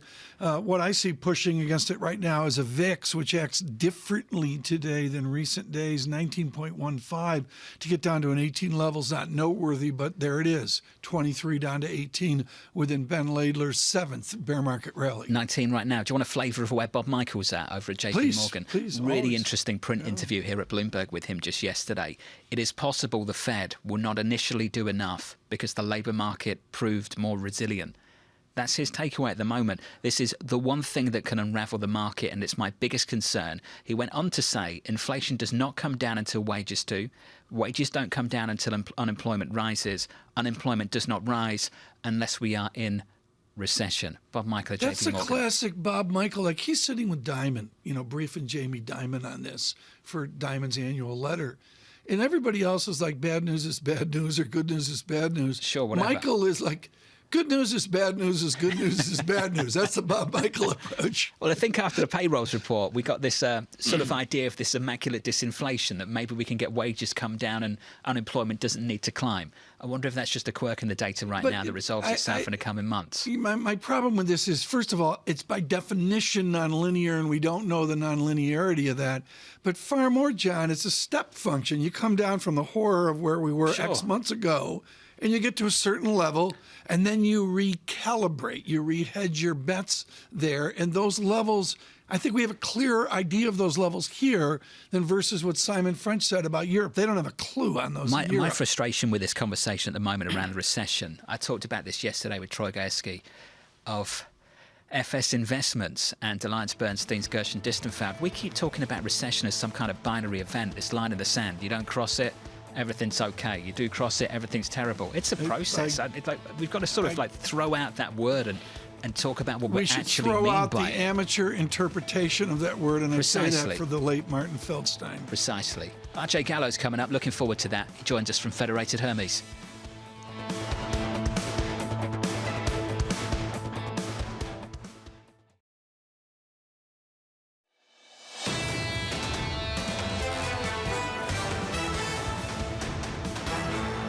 Equity futures trying to bounce this morning. Good morning to you. Here's a flavour, a snapshot of the price action. Stateside. Equity futures look a little something like this. Stateside? You don't like stateside? No, it's just, Which side of the Atlantic do you prefer? Just say the colonies. Here in the colonies. How do you think that's going to go for my career in America? We're going to get revolutionary here with RJ Gallo. Keep it up, John. Give me a data check. You said that, not me. On the NASDAQ, up 0.25% in the bond market. Your 2-year, 10-year, 30-year shaping up as follows. On a 2-year, yields come in 3 or 4 basis points. 416.45 on a 10-year. We come down 7 basis points, 347.20. And maybe you can blame the BOJ this morning and Governor Kuroda for doing absolutely nothing with their yield curve control, setting us up for maybe, and I say maybe, a move at his last meeting at the Bank of Japan in March. Dollar yen, 128.94, way off session highs. Through 130 a little bit earlier, so yen weakness still, but way off where we were. 128.90, that currency pair positive 0.6%. Euro dollar yesterday, a brief break of 108 off the back of speculation, and a story here at Bloomberg suggesting that maybe we get this step down from 50 to 25 in the next couple of meetings. Some pushback this morning from one ECB official. 108.32 positive there, 0.4%. That right there is a stronger euro and a weaker dollar on euro dollar. We are 1 hour away from retail sales data and factory gate inflation data as well. PPI expected to slow in the month of December. Federated Hermes and RJ Gallo weighing in, saying the following: inflation will keep trending lower in 2023 from its still elevated levels. Declining goods prices, improving supply chains, lower commodity prices, a strong dollar, that's interesting, benign inflation expectations, slowing growth and moderating job growth, Tom, should drive down inflation. Certainly the trend that we see right now from the U.S. economy and, frankly, on a global basis as well. Gita Gopinath talking that up at Davos yesterday with Francine Lacroix on an important panel as well. Joining us now is Mr. Gallo. He works with Stephen Auth at Federated Hermes. And what's important here, R.J. Gallo, is to know that when you work with Steve Auth, you've got a long-term perspective. You lead your note by saying, guess what? It was the worst year since 1788. And you are guaranteeing us 1789 was better than 1788. If we go back there, the great common feature of 1789 was the Red Sox still needed a shortstop. That was the linkage back there. You can tell that to Steve Auth. RJ Gallo, what are we going to do here this year? If it was grim last year, 60-40 died. Does 60-40 and does your bond market recover? Well, good morning. I think the answer to that is yes. The disaster in the bond market last year was profound. You got to go back hundreds of years, as Tom just mentioned, to find a period when treasuries performed as poorly. We think that this year is shaping up to be much better. As you noted in my piece there, inflation is on its way down. The economy is slowing. Earlier in the broadcast, Jonathan was talking about the soft data, the services-ism, for example, flashing signs of yellow, if not red. All of those factors should suggest that high-quality bonds will produce positive returns after the double-digit negatives of last year. That is very helpful for diversified investment strategies. A 60-40 has always been built on the idea that bonds and stocks don't move together. Last year, they moved in lockstep. So now we think diversification will start working for us again this year. If that is the case, and we're investing for total return as well, a lot of it's already been done. What will be the forces that keep this train going into the year? The bond market started off with a very favorable tone. Fortunately, our expectations are coming forth on the tape, if you will. I don't think, however, that's all we're going to get. One thing about fixed income, and this is the boring part of fixed income, it's the income. It's the fact that you get a yield that each day accrues as each day ticks forward.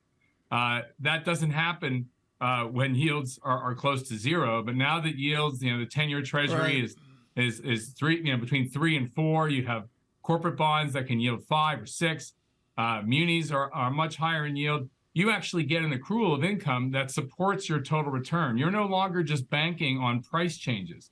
When yields were extraordinarily low, 2020, 2021, that's all you had.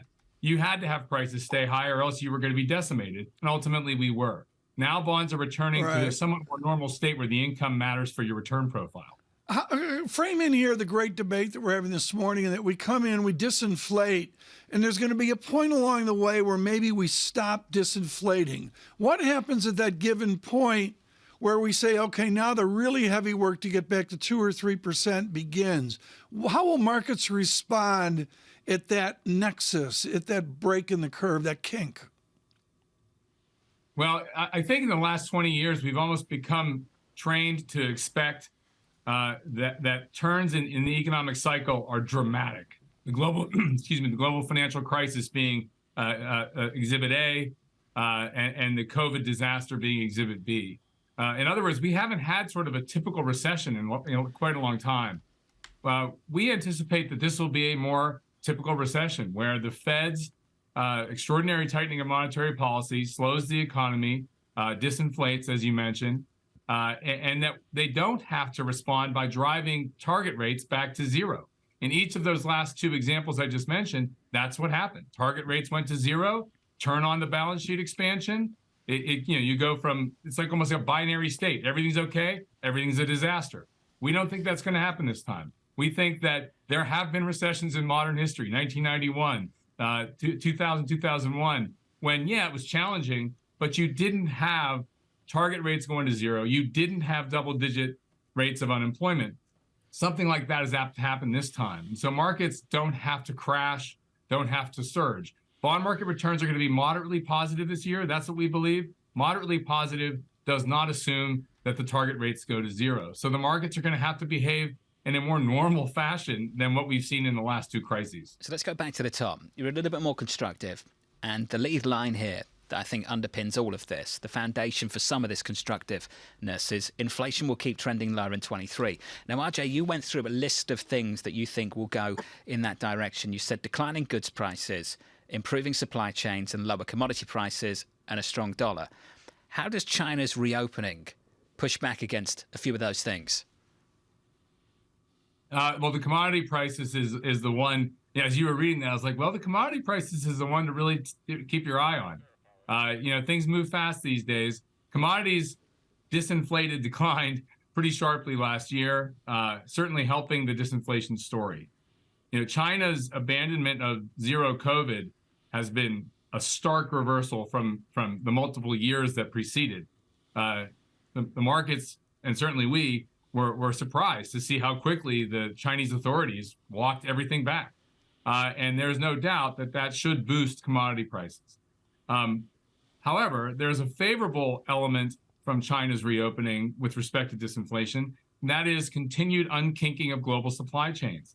Getting more Chinese factories up and running, more people back to work once you get through this very difficult wave of illness is apt to continue to support the disinflation story, even if commodity prices are likely not falling, and as we've seen so far in 2023, actually rising, as for example, oil. So I do think that the China reopening story, it's not a single variable. It has effects that should boost commodity prices, but also should help with the disinflation process with respect to supply chains and production. What does that mean for goods prices, RJ? Variable. Forgive me for jumping in, but what does that mean for goods prices? Because I think a lot of people looked at the goods disinflation over the last couple of months and started to get comfortable with the idea that some of that is becoming entrenched. I just wonder whether the China story leads to further goods disinflation because factories reopen in a more material way, or whether we get a return of goods inflation off the back of the burst in demand we're expecting.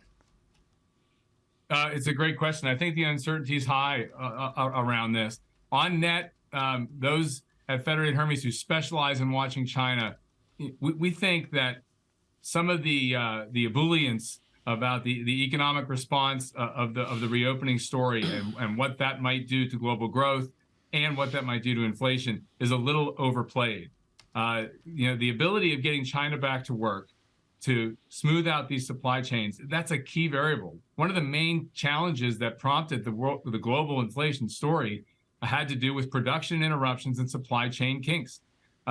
China coming back online is obviously going to help that. I think on net, yes, inflation is not going to get sort of the single benefit of the reopening story. But on the other hand, we think that part of the China reopening is being underplayed.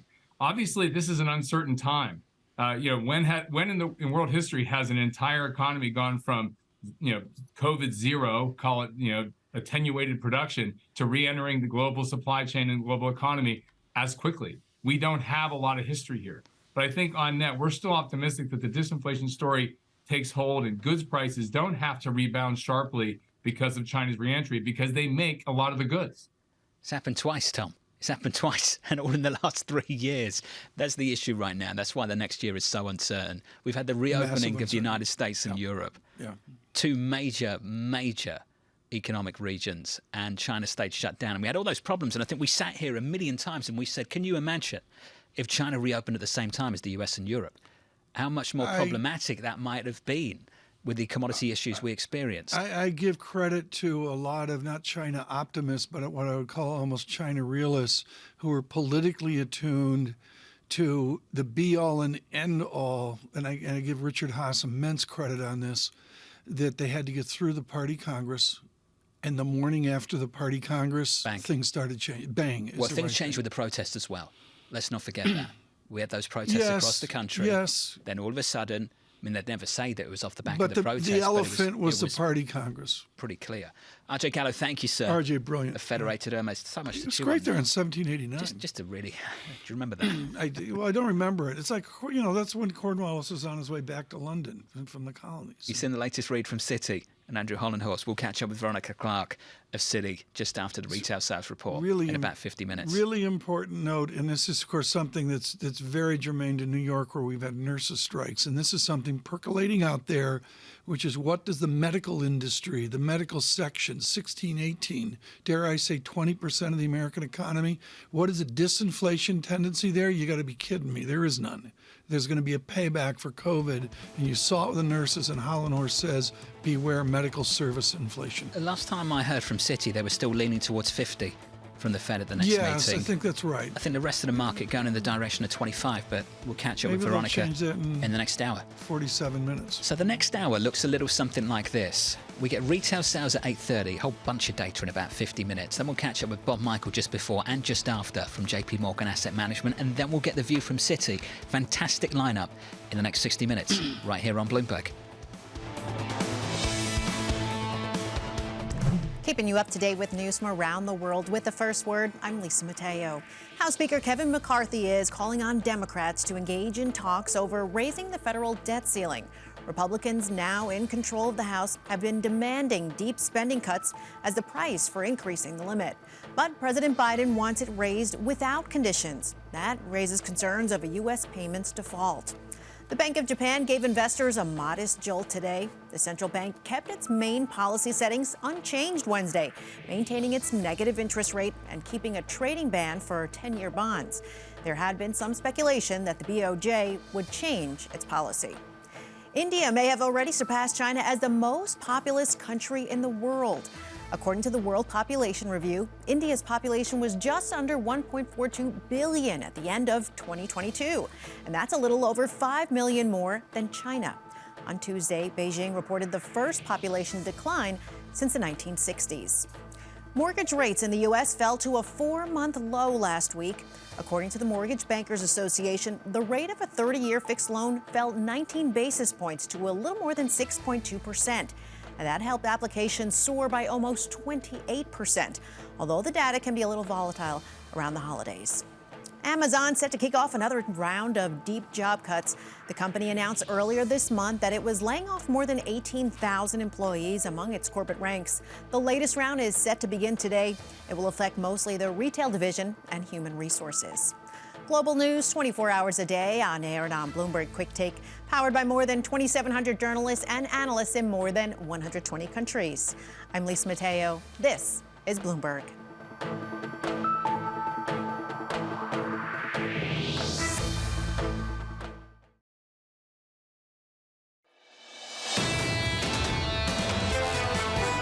I'm absolutely convinced that this will not happen, that we are going into a recession. And we showed that we are able to react to a very difficult situation. I think no one really expected that we would easily survive a situation when there would be a complete stop of the supply of Russian gas to Germany and Europe. But we succeeded. The German Chancellor Olaf Scholz speaking with Bloomberg Editor-in-Chief John Micklethwaite there in Berlin. Can we just sit on that just for a moment, Tom? I totally agree. If you told me a year ago what would transpire. If you told me that invasion would take place and that ultimately Russian gas would be cut off to Europe, this is not the winter that I expected. It's not the winter that I don't think anyone expected. And even 2 months ago, I think we were all absolutely convinced that we'd get that recession for the Eurozone as a whole and for Germany in particular. And now we're dumping those calls too. Yeah, the weather thing's there, and I'm not going to comment other than to say what I observed today in the press, which is a long winter. Winter anywhere goes out to March. And we've got next winter too. Yeah, I'm not there in the all clear weather angle. What I would say, and this goes to Michael O'Hanlon in the Washington Post today, who's truly expert on this. There's no stalemate. Lawrence Friedman of King's College talking about it too. There's no stalemate. The war continues in the winter. Javier Blas said it as well at Bloomberg Opinion. Yeah. A lot of this was luck. The weather turned out to be far, far more in the Europeans' favour. And I'd go further, Tom. I've said this yesterday a few times. There is a difference between good and bad and better and worse. This was better than expected. Right. No one thinks this is good in Europe right now. I don't think anyone living in Europe thinks this is good right now. We want to synthesize this right now, and we will do that with someone who should be in Davos. And let me tell you, he'd bring the bar at the hotel there, the Belvedere, to a halt. Damien Sassower briefing CEOs on the reality of emerging markets. He is definitive with Bloomberg Intelligence. Is the China recovery for real? Ed Hyman says 6.1% GDP. Others are all of a sudden percolating. Do you buy it when you look at broad EM statistics? Well, just look at the GDP data, right? I mean, everyone was calling for full year 2022 GDP in China to be under 3%. They somehow got that extra 0.1 of a percentage point to make that 3%. Do you see that in Indonesia data? Does Indonesia data confirm the enthusiasm over China? Well, it's not Indo. It's going to be Thailand and South Korea first and foremost. But we do see central bank activity tomorrow from Indonesia, and they are expected to hike rates by another 25 basis points. So Asia, which is a little bit behind the curve, and Malaysia as well, is expected to hike by 25 tomorrow. So there's some activity going on in emerging markets. But if you look at EM currencies as sort of a proxy for what we've seen this year, I mean, it's been nothing short of spectacular. Asian dollar index, which we got pretty constructive on at the end of last year, is up almost 3% this year. I mean, every EM currency, I think with the exception of Peru and Turkey, Jonathan, are up on the year and up big. Thailand and South Korea up almost 5%. If I'm a mere mortal and I'm not some fancy guy like Damien Sassower, how do I express EM enthusiasm? Which ETF, which asset class is the proper way to express EM enthusiasm? A lot of people out there are going to love this. FXI, which is the China ETF that everyone's been buying hand over fist right now this year, I think is up 11% this year alone after being off something on the order of 30%. It's got room to move? I mean, look, on low liquidity, I mean, relatively light volumes. Yeah, I mean, it doesn't take a lot to move the needle. And I guess that's been a big macro call. FXI. Yeah, I'm not calling it. Look, I'm not a believer in it. I think it's gone too far too fast. Here. Okay, I got to trade. Well, I think you touched on something that slipped under the radar as you joked about where did that 3 handle come from on China GDP. I'm not letting it go. A lot of people looked at that data and thought, yeah, whatever. They're going to tell us whatever they want China GDP to be. And guess what? I'm willing to look through whatever that data looks like for the next couple of months because I expect that data to get better. Yeah. That's the view of most investors right now. How much better do you think that's going to get? And do you think it lasts very long? So for me, the real data points you got to look at are the credit markets. You got to look at AT2 data out of the China banks, which now you're seeing them. They're not going to make their capital. Like they're threatening to not make their capital call. So basically, there's all sorts of things going on in the credit complex around the property developers and around all these defaults around Evergrande or Hallrung. By the way, if you look at Country Garden bonds, they're up 30-40% this year alone already. I mean, it's been an absolute moonshot for all of these high-risk, high-volatile asset classes on light volume. Was it just a pure and simple bailout by a totalitarian regime? I think it's light volumes, low liquidity, and so, it doesn't take a lot to move the needle. What we've learned from all of this, Tom, is I don't know where China fits in your portfolio, but it's not zero, right? I think that's the reality of where we are. I don't agree with a lot that's going on. I don't agree with the numbers. I don't put a lot of stock in them. Where China fits into my portfolio? Royal Dalton. Continue, John. Well, let's talk about the revenge spend we can expect. Property taxes? Airlines are flying. Yeah. Luxury goods players are absolutely flying. If we were going to have this conversation a month or so ago, I would have said that the China that was reopening is not the China that shut down, that the consumer is more nationalistic. We're seeing the barriers to entry for the property markets in Canada go up. Ron DeSantis, the governor of Florida, wants to do the same. I just wonder where this Chinese money is going to get spent how this capital is going to be deployed this time around. How sticky is the money? And what happens, by the way, if the capital controls go up? I mean, that's the real concern, right? You've got voyeurs coming into the market right now, speculators, effectively. That's the first money that comes in. And what happens if things go horribly wrong, as you say, right? I mean, they're all going to head for the doors. And what happens then? Does Beijing basically put up the gates again? And that's the real risk when you're investing in any emerging market, more or less China, which has got a managed currency. I don't think that's going to happen. So, look, if you take a step back, it's the China New Year. We're setting up for the Spring Festival. A lot of people, I'm a year of the tiger. It's the year of the rabbit. You know who's the year of the rabbit? A lot of people mistake me for Brad Pitt. He's a rabbit. Albert Einstein's a rabbit. Sting, George Michael, they're all rabbits. It's going to be hopping around. I've never heard of this. Shifting gears to save the show with Damien Sasso. David Papadopoulos is our surveillance bookie on horse racing. Other than that, it is Sass Hour. There's no other discussion, and it's not Cowboys to the Super Bowl. No.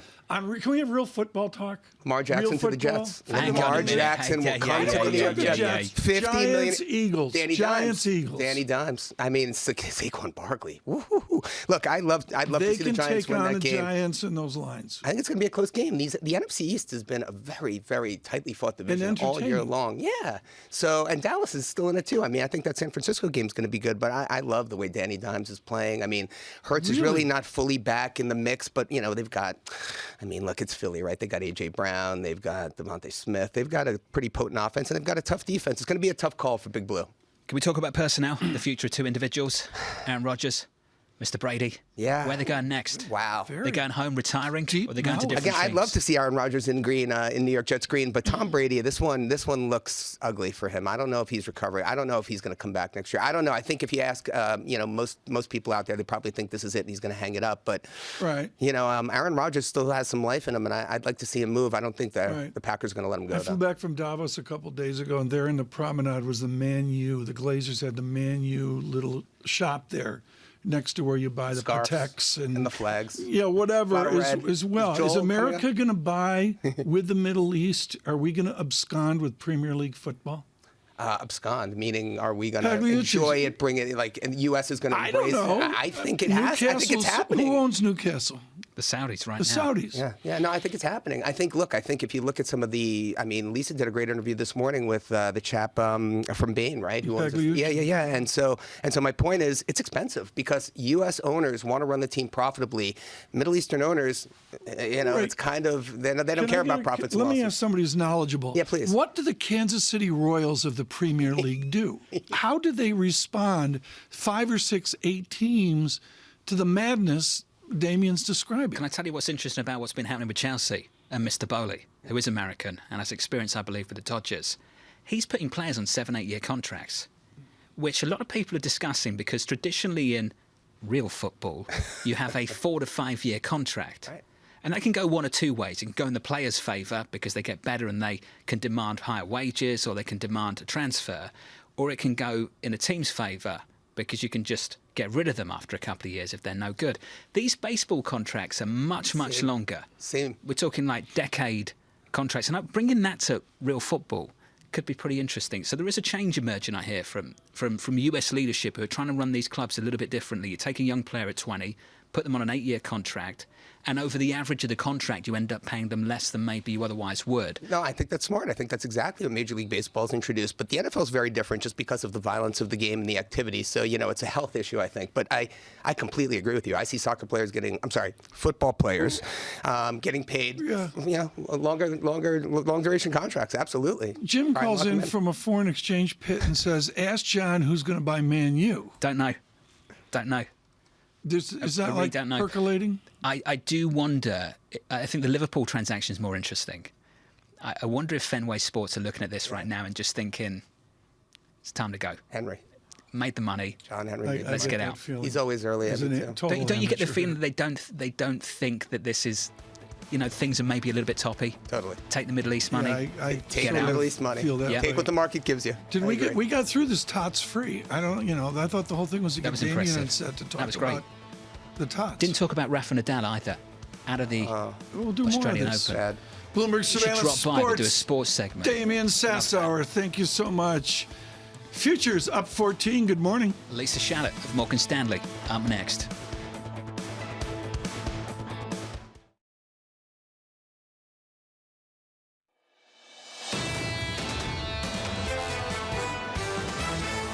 feels like you've got conflicting signals coming at the moment, a muddled outlook for many. Should we start to see a recession come into the fore where that's the critical concern? Is it a mild recession or is it something worse? I think mild recession is the word you're hearing quite a bit over the last few days here. We think we're really facing more of an economic malaise than we are some sort of sharp recession. The composition of growth is improving, right? So even though inflation is moderating, real economic growth is accelerating.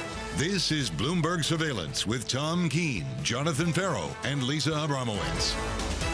Good morning, everyone. Jonathan Ferro, Lisa Abramowicz in Davos, and Tom Keene. We welcome all of you here. An important report on the American economy, retail sales in 30 minutes. John Ferro, it's just flat out an inflation guide, a consumer guide. It matters to the Fed. Just how strong is this economy? Because right now this market's rallying into who knows what later this year. Is it recession or global recovery? Tom, you look at the hard data and things are pretty decent. You look at the soft data, the survey data, things look pretty terrible. Empire Manufacturing yesterday, dreadful. The ISM in America, yes. Manufacturing and services, not great. And that's the debate right now for a lot of people. Are we coming into a year dominated by a growth slowdown off the back of monetary policy tightening, or a year where we get a global recovery off the back of China reopening? We did Bank of Japan earlier, but I'm going to show the elephant in the room here, John, against these important microdata points, including what we see in 28 minutes, and that is the elephant at the World Economic Forum meetings, optimism from China and their leaders that they're back on the page with the West. And back to normal, and optimism in some of these stocks as well. Luxury players in Europe, ripping. Airlines in America,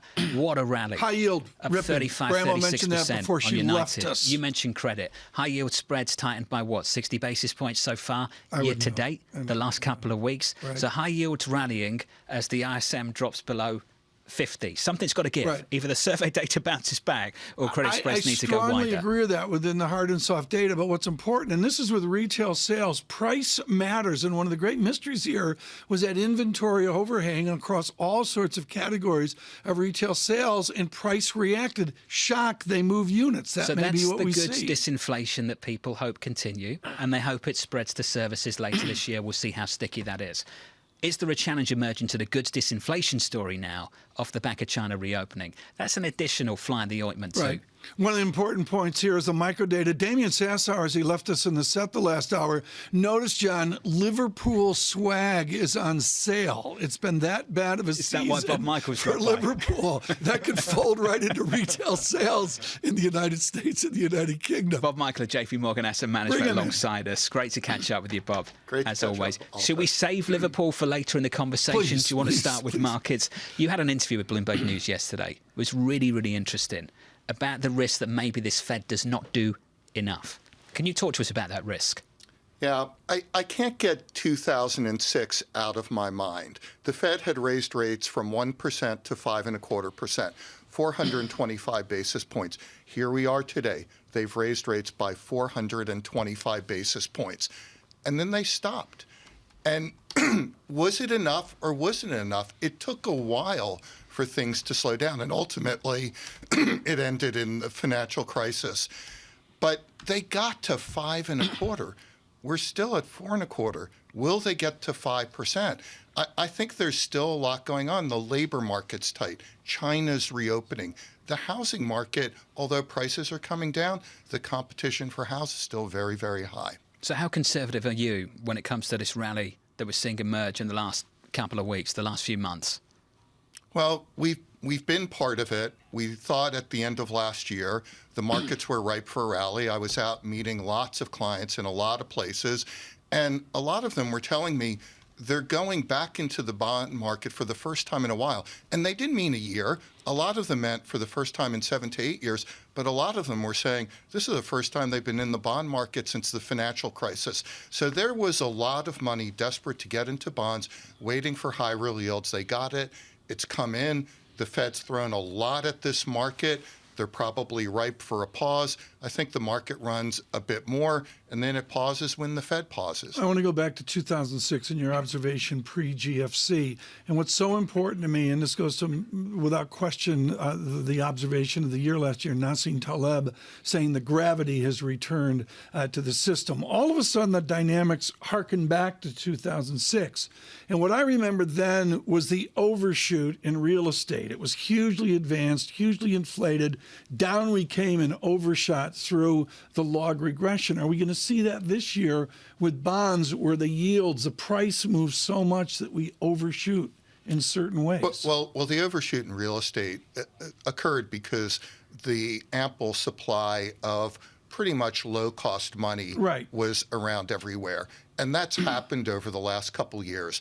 So that costless liquidity has been sloshing around for a few years, and we've only recently started to remove it from the system. So, yeah, I do get concerned that there will be an overshoot.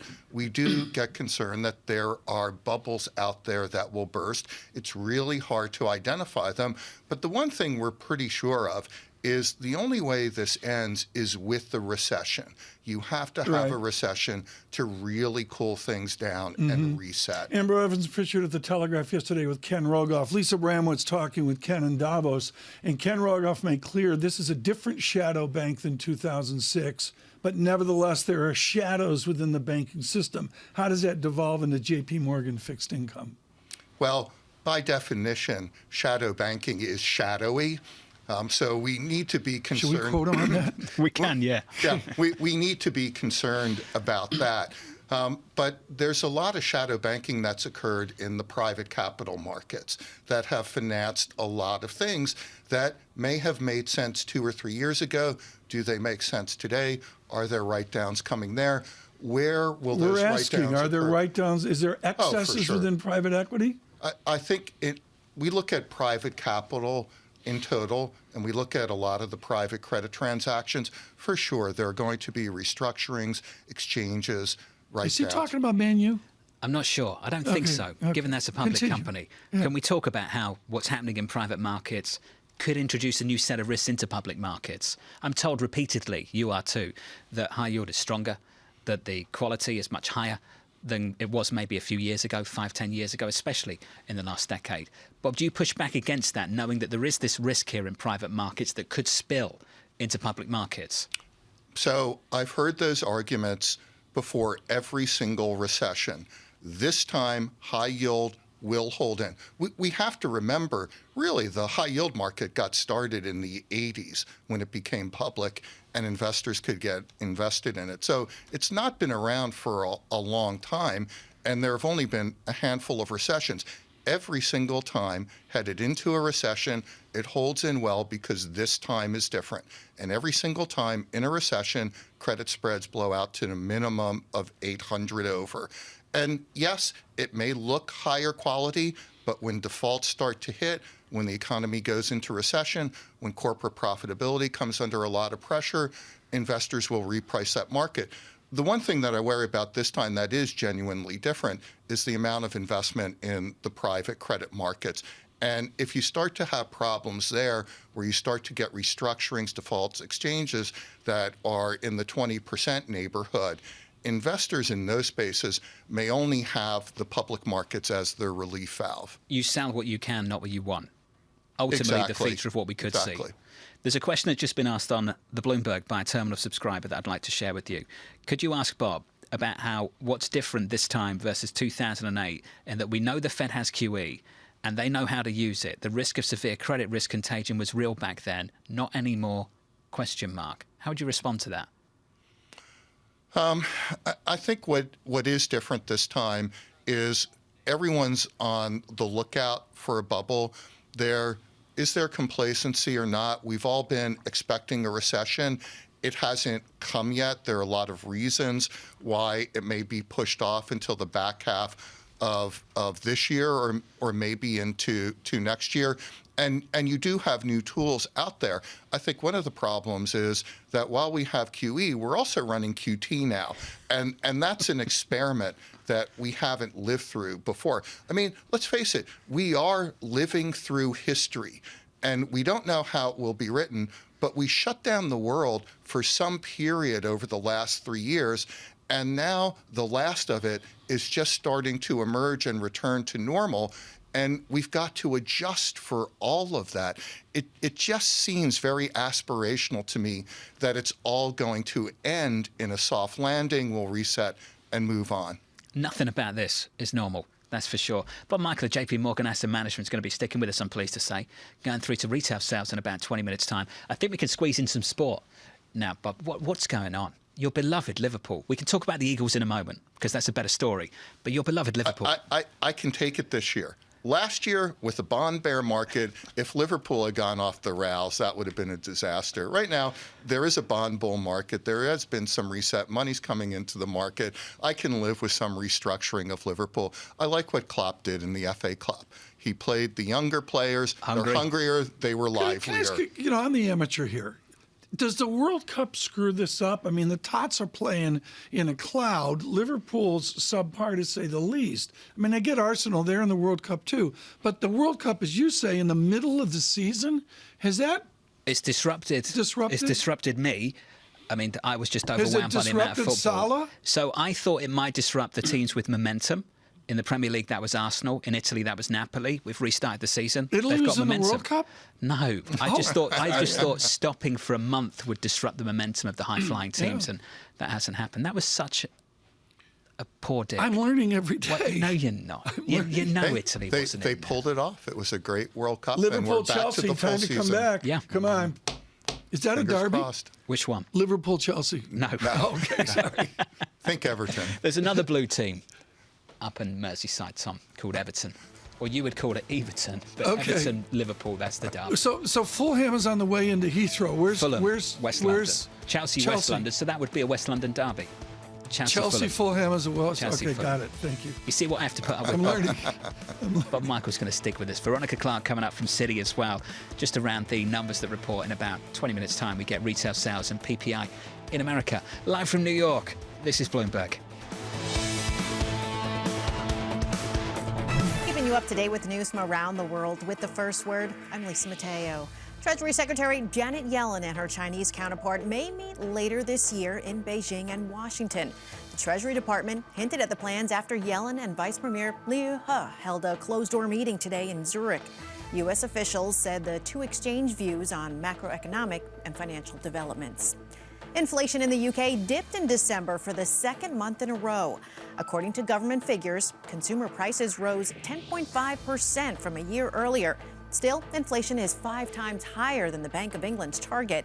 The central bank has raised interest rates 9 times in a row since December 2021, and another rate hike is likely next month. In Ukraine, the country's interior minister was killed among those when a helicopter crashed near the capital city of Kyiv. 18 people died, 29 were injured. No word on what caused that crash. Global oil markets face a bigger surplus this quarter than previously expected, even as China reopens. According to the International Energy Agency, world supplies will exceed consumption by about 1 million barrels a day in the first 3 months of the year. Now, the agency doesn't expect to see annual demand growth in China until the second quarter. Microsoft is joining the ranks of tech giants that are scaling back. Bloomberg's learned that the company plans to cut jobs in a number of engineering divisions today. The layoffs are said to be significantly larger than other rounds of job reductions in the past year. Global news 24 hours a day on air and on Bloomberg Quick Take, powered by more than 2,700 journalists and analysts in more than 120 countries. I'm Lisa Mateo. This is Bloomberg.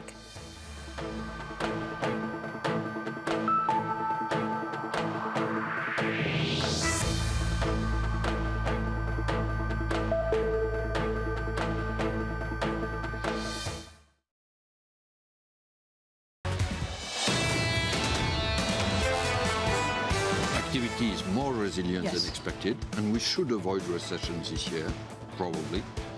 And second, inflation will very probably peak in this semester, first on headline and then on core. All of a sudden, things get very, very constructive for the ECB. Relatively speaking, of course. That was the French central bank governor teeing up the ECB to go another 50, maybe 50 again, and then Who knows? Equity futures right now on the S&P up by 1/3% on the S&P 500. 13 minutes away from retail sales data in America. There is a bid in the bond market. Yields are lower by 8 or 9 basis points on a 10-year, 346.10. If you're waking up this morning and wondering, where is the BOJ news? The news is there is no news. No change from Governor Kuroda, and teeing us up potentially, Tom, potentially I say, for another move maybe in March. The festivities 9, 10 o'clock last night, Wall Street time, and into the morning as well, everyone publishing on it. And I get the calendar of a Kuroda retirement here, but I would say far more importantly than the calendar is tomorrow or even tonight. We will see in the Japanese morning CPI nationwide. The Bloomberg survey is a stunning 4%. Unimaginable. And I don't understand the inflation headlines we saw a day ago versus what we're going to see tomorrow. They don't dovetail. When he hands over the reins after the March meeting in April at the BOJ, is that mission complete or mission incomplete over the last decade for him? His experiment was successful given the cards were dealt to him that he reflated the system. Ukraine, all the rest of it, China, COVID. He reflated the system. He can say, I did that, but it's for the wrong reasons. And critically, John, he reflated without belief in a persistency. What he wants is persistency, sustainability. Where's that 10 years gone? That feels like literally a couple of years ago where we'd sit there waiting for dollar yen to go back through 100 to the upside. Shinzo Abe, the late Shinzo Abe running the country. I sat in the bottom of the Bloomberg building in London, the old one. Okay. Citygate with House. Jim O'Neill. Finsbury Square. And he and I did a panel, and yen was 96, I think, at the time. And he said something brilliant, as Lord O'Neill would do, and he and I moved the yen market in real time. That was your fault? No, it was Lord O'Neill, trust me, doing it. But that was a long time ago, and 260% debt. They have 8% of France's debt. 8%. The Japanese own 8% of France's debt. And the BOJ owns a significant amount of the JGB market now. They've thrown everything at this. We got the right guest to talk about this as well. Bob Michael with just a massive history. Waiting for us to shut up. No, but I think this sets it up nicely. The dysfunction here of the flows and the capital ownership of debt is tangible, and you see it with the Japanese and other percentage of debt. Do you have an inherent fear within your strategy when you see ratios like 260% or where another nation owns 8% of France's debt? I've got so many thoughts on the Bank of Japan. One, I think they missed an opportunity.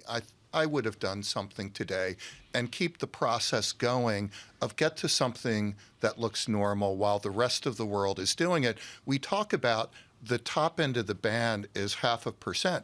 The target's actually 0, and official rates are actually minus 10 basis points. So there's a lot of room to get things looking somewhat normal while you're printing 4% inflation, and then start the process of transitioning the bond market out of the BOJ hands into public hands, into private investor hands.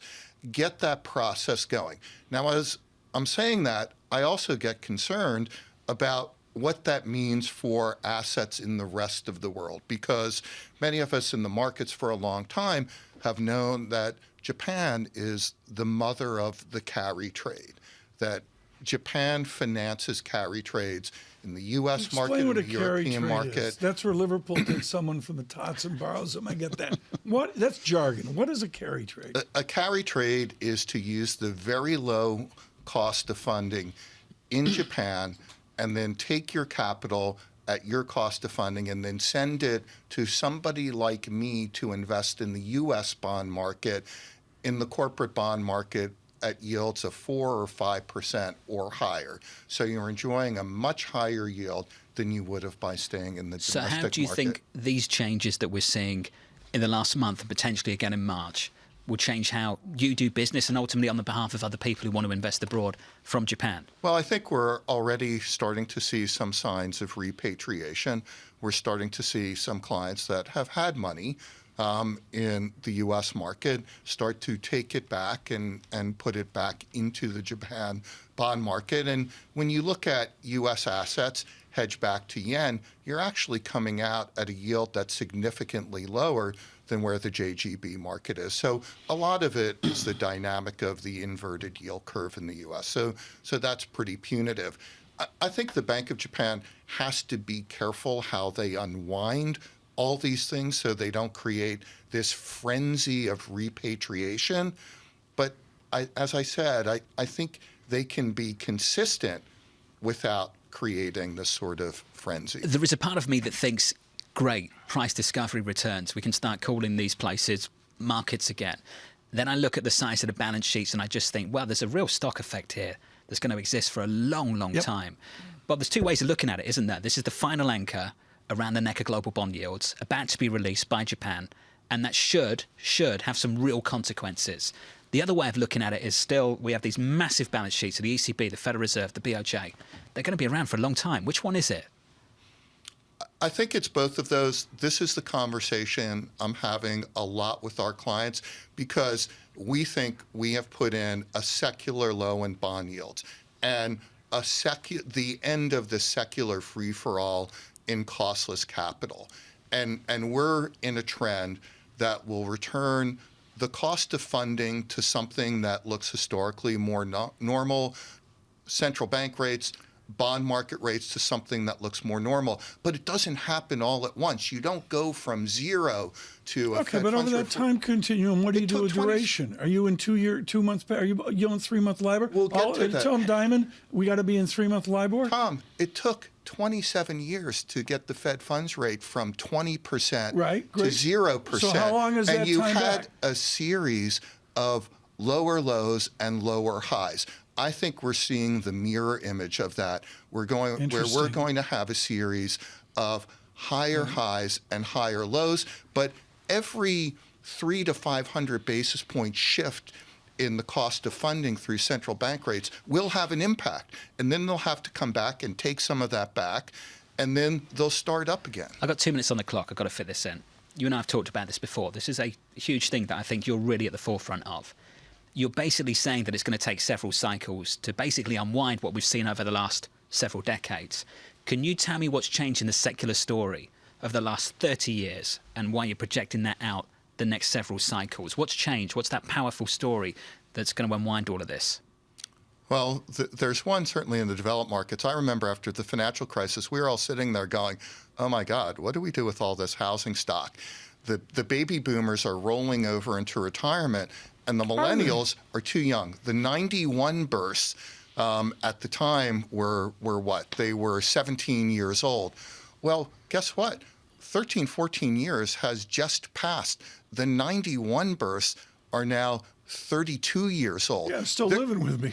But, well, they're hitting their peak of earning, spending, and saving, much like the baby boomers did in the 1980s. And suddenly, all the housing we didn't invest in after the financial crisis, we need it back again. So there are some real capital expenditure plans out there.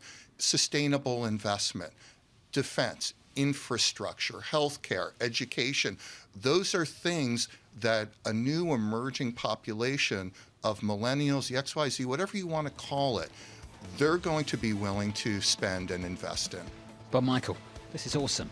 From JP Morgan. I was trying to get in Fantastic. football. It was too smart. I couldn't get in. Only got seconds left. Question. Maybe next. Okay. Around retail sales, just to really disrupt the conversation. Yeah, Veronica Clark on the other side of Citi is going to be joining us. Retail sales data moments away. Important. Reaction from Bob Michael at JP Morgan. Up next.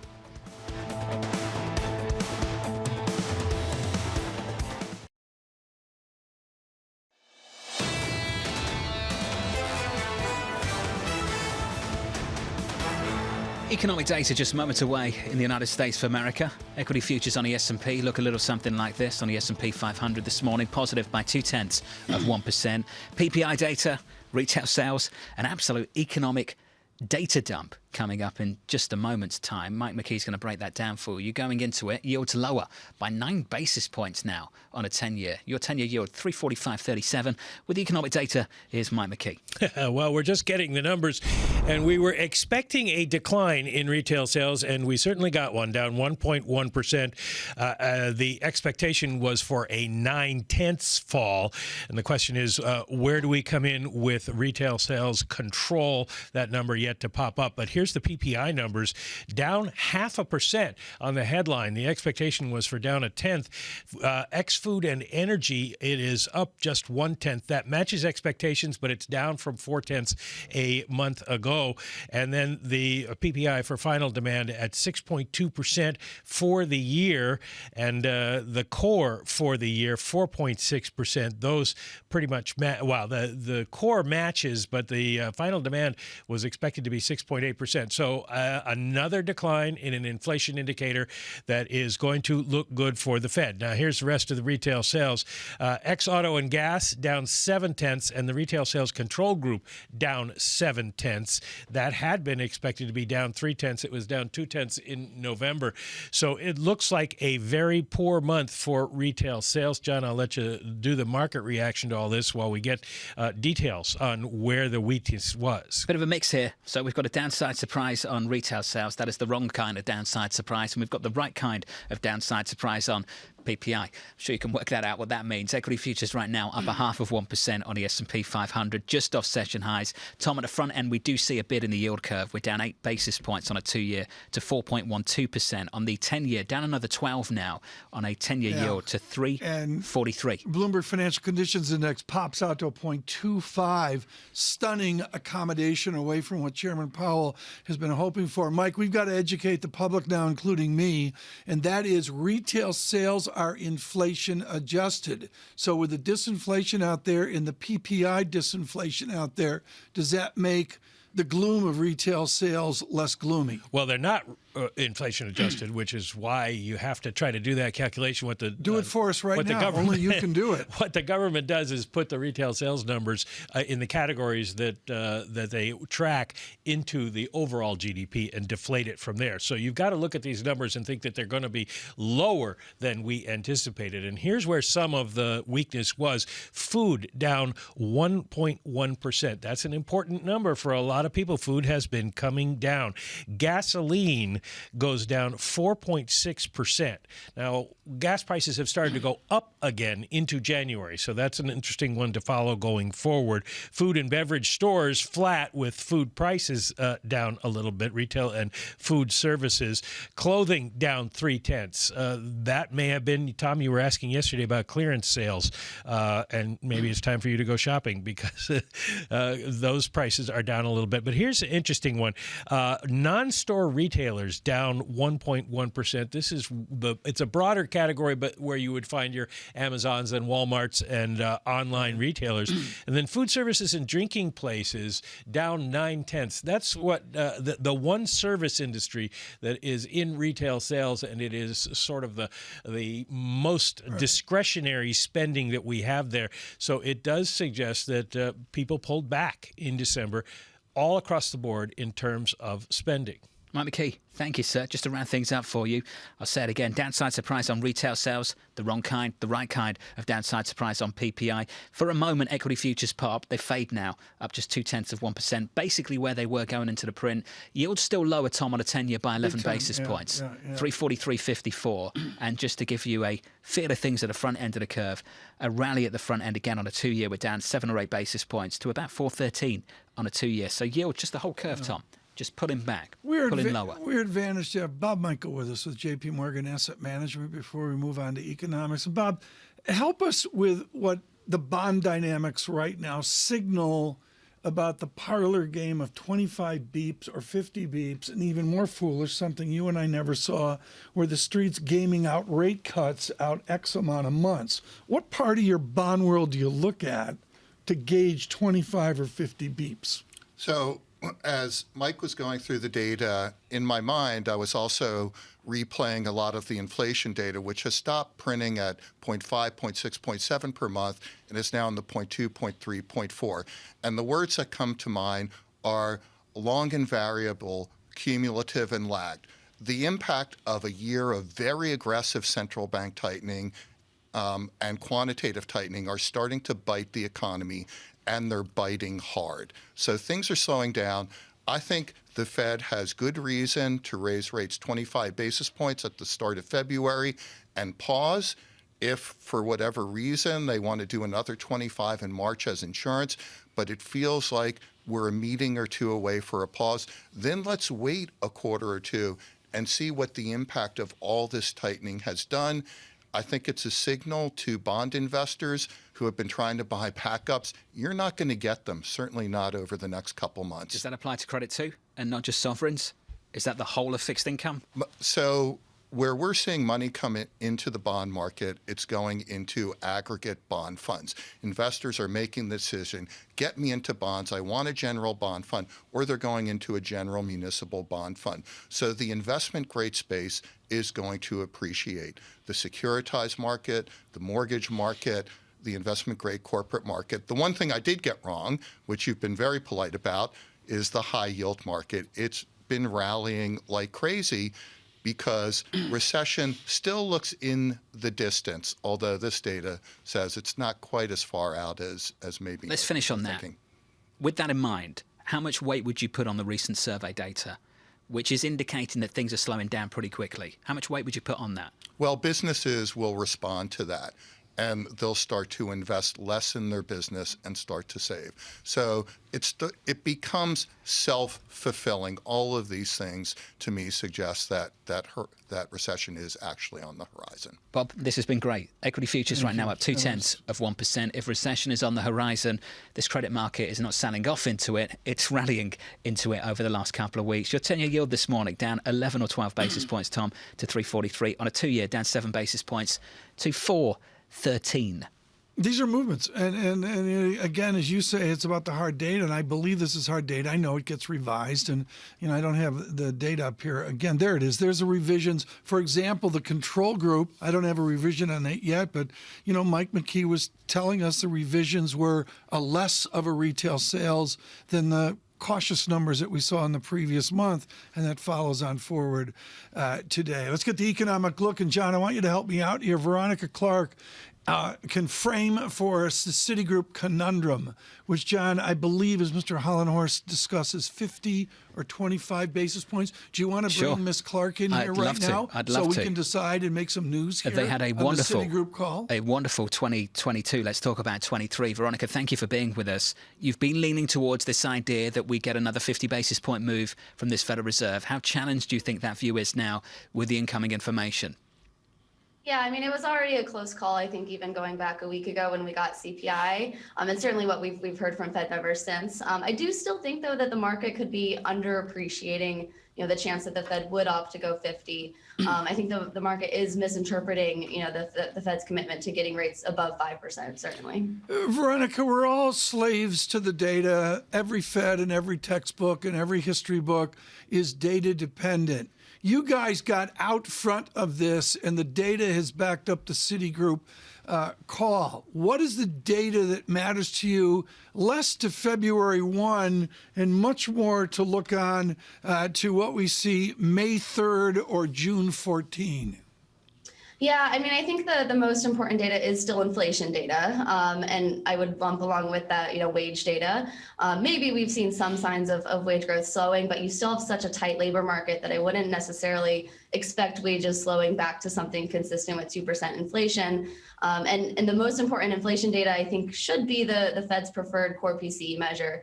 And some of the details of PPI that we got this morning will matter for that. We are still expecting, stronger core PCE than what the Fed even has, certainly than what the market's expecting. Are you going to reaffirm right now 50 basis points? Is that what I'm hearing?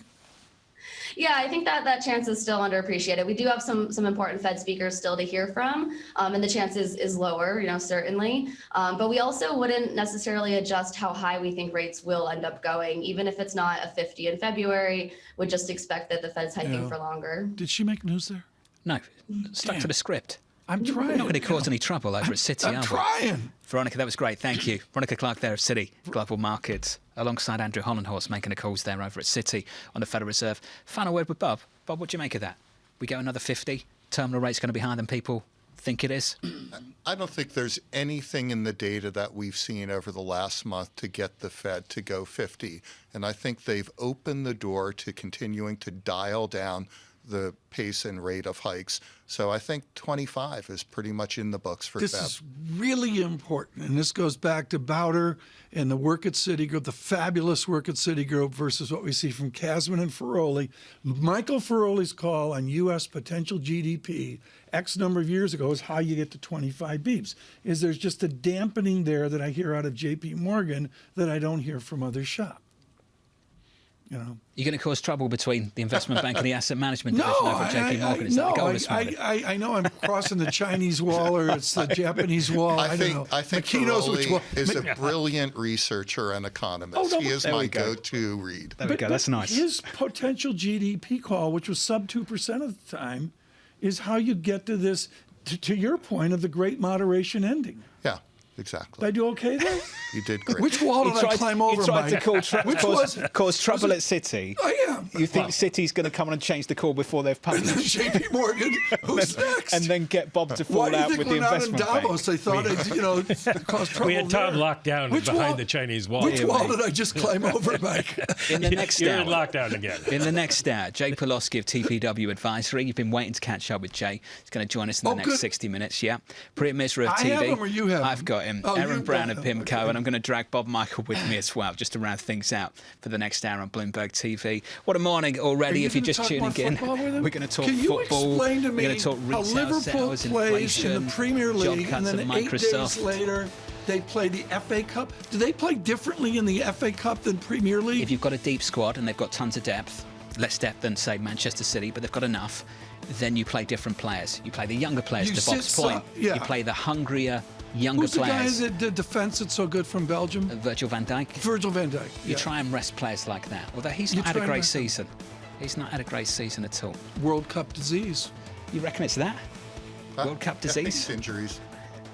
World Cup disease. Is that what you're going to get? Yeah, they fought. They were in the World Cup and they're all exhausted. Mike and I saw this in hockey. I love the way Tom years ago. sounds like he knows My what he's goodness, talking about. Mike. That's the whole show, isn't it? Mike, don't give it away. I'm working overtime. I've got to go. From New York, this is Bloomberg. Thank you, Bob. Appreciate it, sir. Thank you, Bob. Did you go? Keeping you up to date with news from around the world with the first word, I'm Lisa Mateo.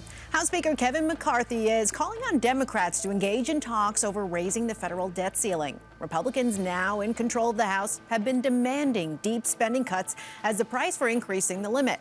But President Biden wants it raised without conditions. That raises concerns of U.S. payments default. In San Francisco, opening arguments are set for today in Elon Musk's trial over claims he defrauded Tesla investors. The case has to do with Musk's tweets in 2018 about his plan to take the electric car maker private.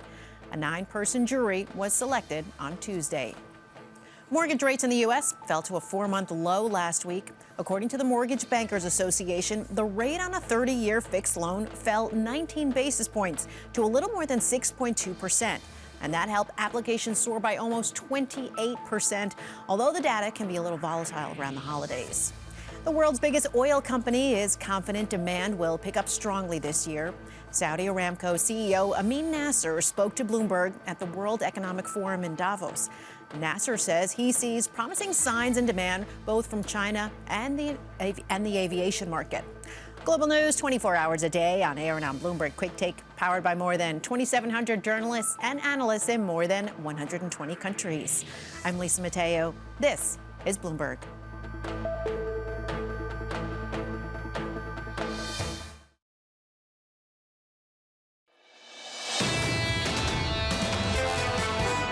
I think in the United States, we're obviously fighting higher interest rates, but we're doing it from the perspective of an economy that's in quite good shape. During the pandemic, people stayed at home. That $2.5 trillion of extra money was in the banking system, and they've been spending that money.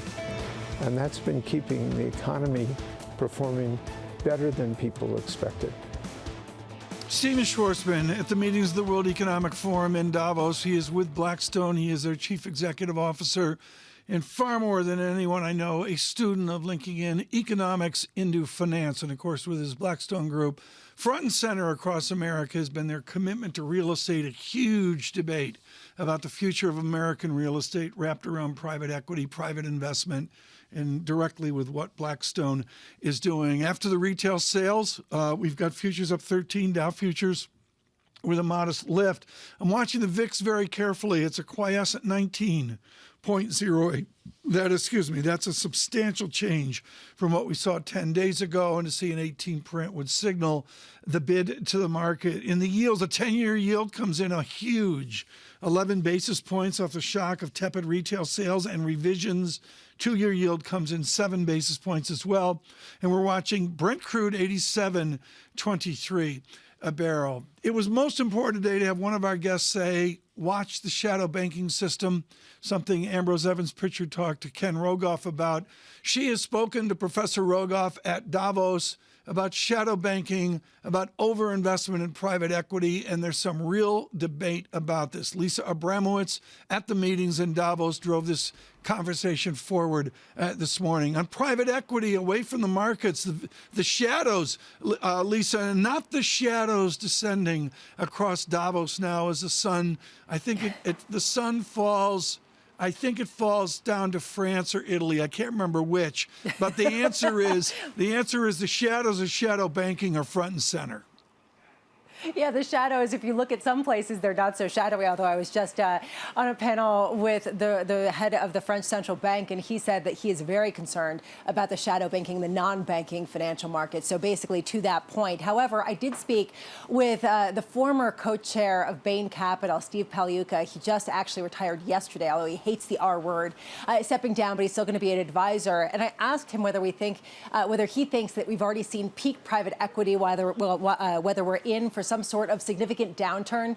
Take a listen to what he had to say. If you look at private equity returns, most firms are shooting for 18-20%. The private equity model works. It puts capital to work with experts that really help drive these companies, and certainly Bain Capital. I think we're only still in the early innings, and it has another 20 to 50 years to run because it's a great business model. And you could see it being 18 to 20% in that period of time as well. Absolutely. It's consistently done that for 40 years now. What about in China? What about some of these other areas that a lot of people are pushing into and seeing a lot of value? Is Bain as well?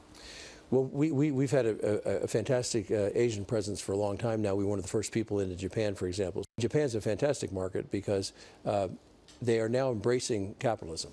I met with the Prime Minister about a month ago. He's pushing that. They've got to rejuvenate the economy. They believe they got to have more free markets and more capitalism. And we've been fortunate because the Japanese really respect a company that's trying to build value and sticks with Japan. So we never went in and out. We went to Asia. We stayed there.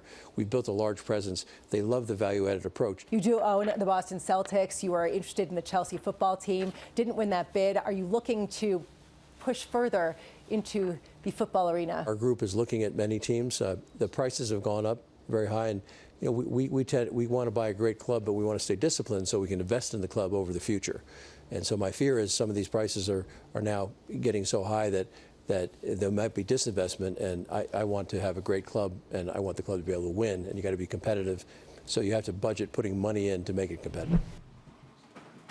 That was Steve Pagliuca of Bain Capital. And Tom, I'm sure that you're interested in the football discussion. But honestly, to answer your question, there is a lot of optimism, not so shadowy necessarily, among a lot of private equity executives who are here. You know, what's really interesting, and this goes to your panel, Lisa, you had Michael Maybach on it, the president, the chief executive officer of MasterCard International. They have the thermostat. They have the thermometer of every... Folks, the name of the panel, by the way, was Bramo Does Davos.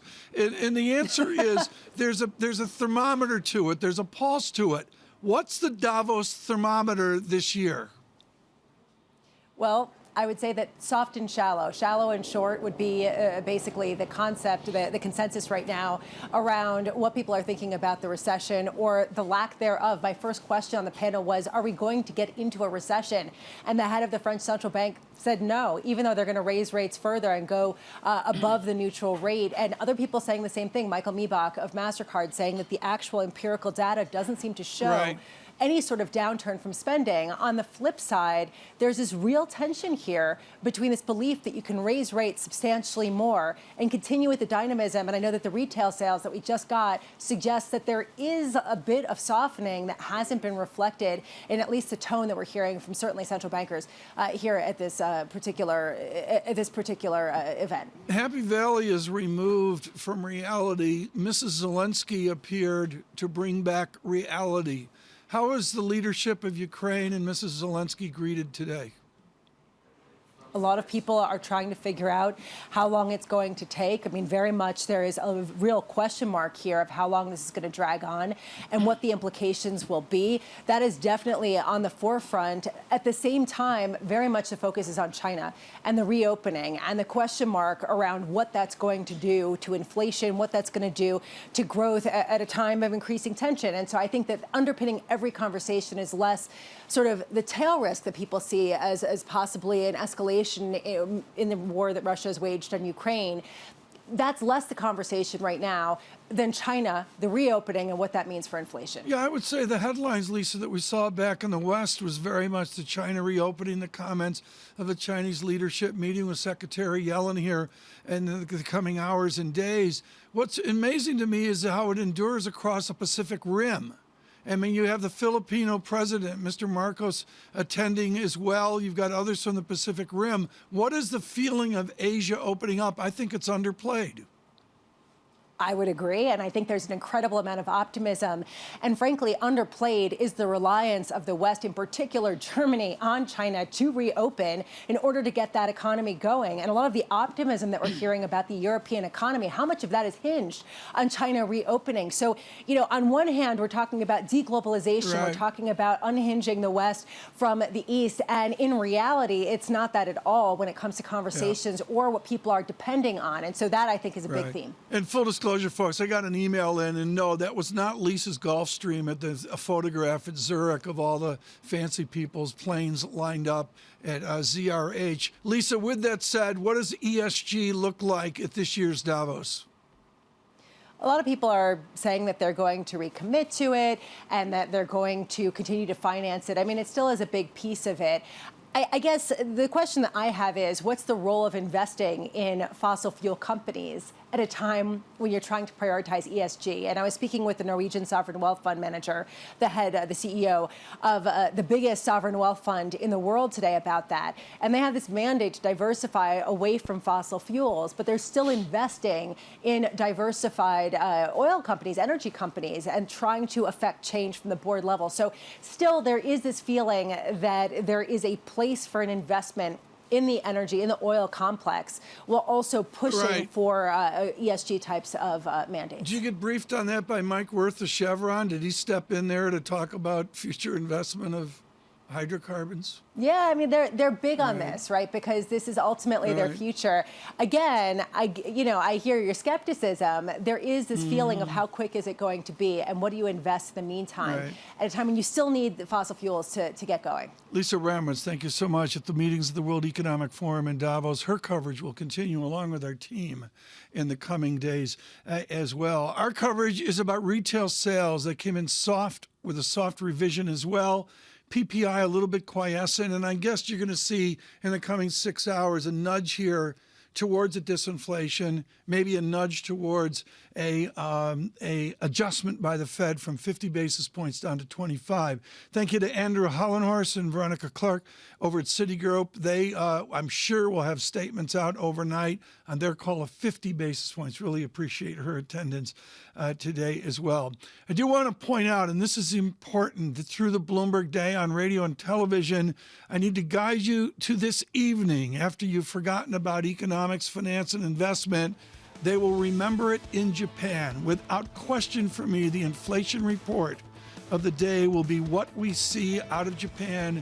Will we see headline inflation on survey of 4%? Please stay with us with futures up 14. The VIX right on the cusp of an 18 print. I'm going to call it better than good markets. Good morning. This is Bloomberg Surveillance.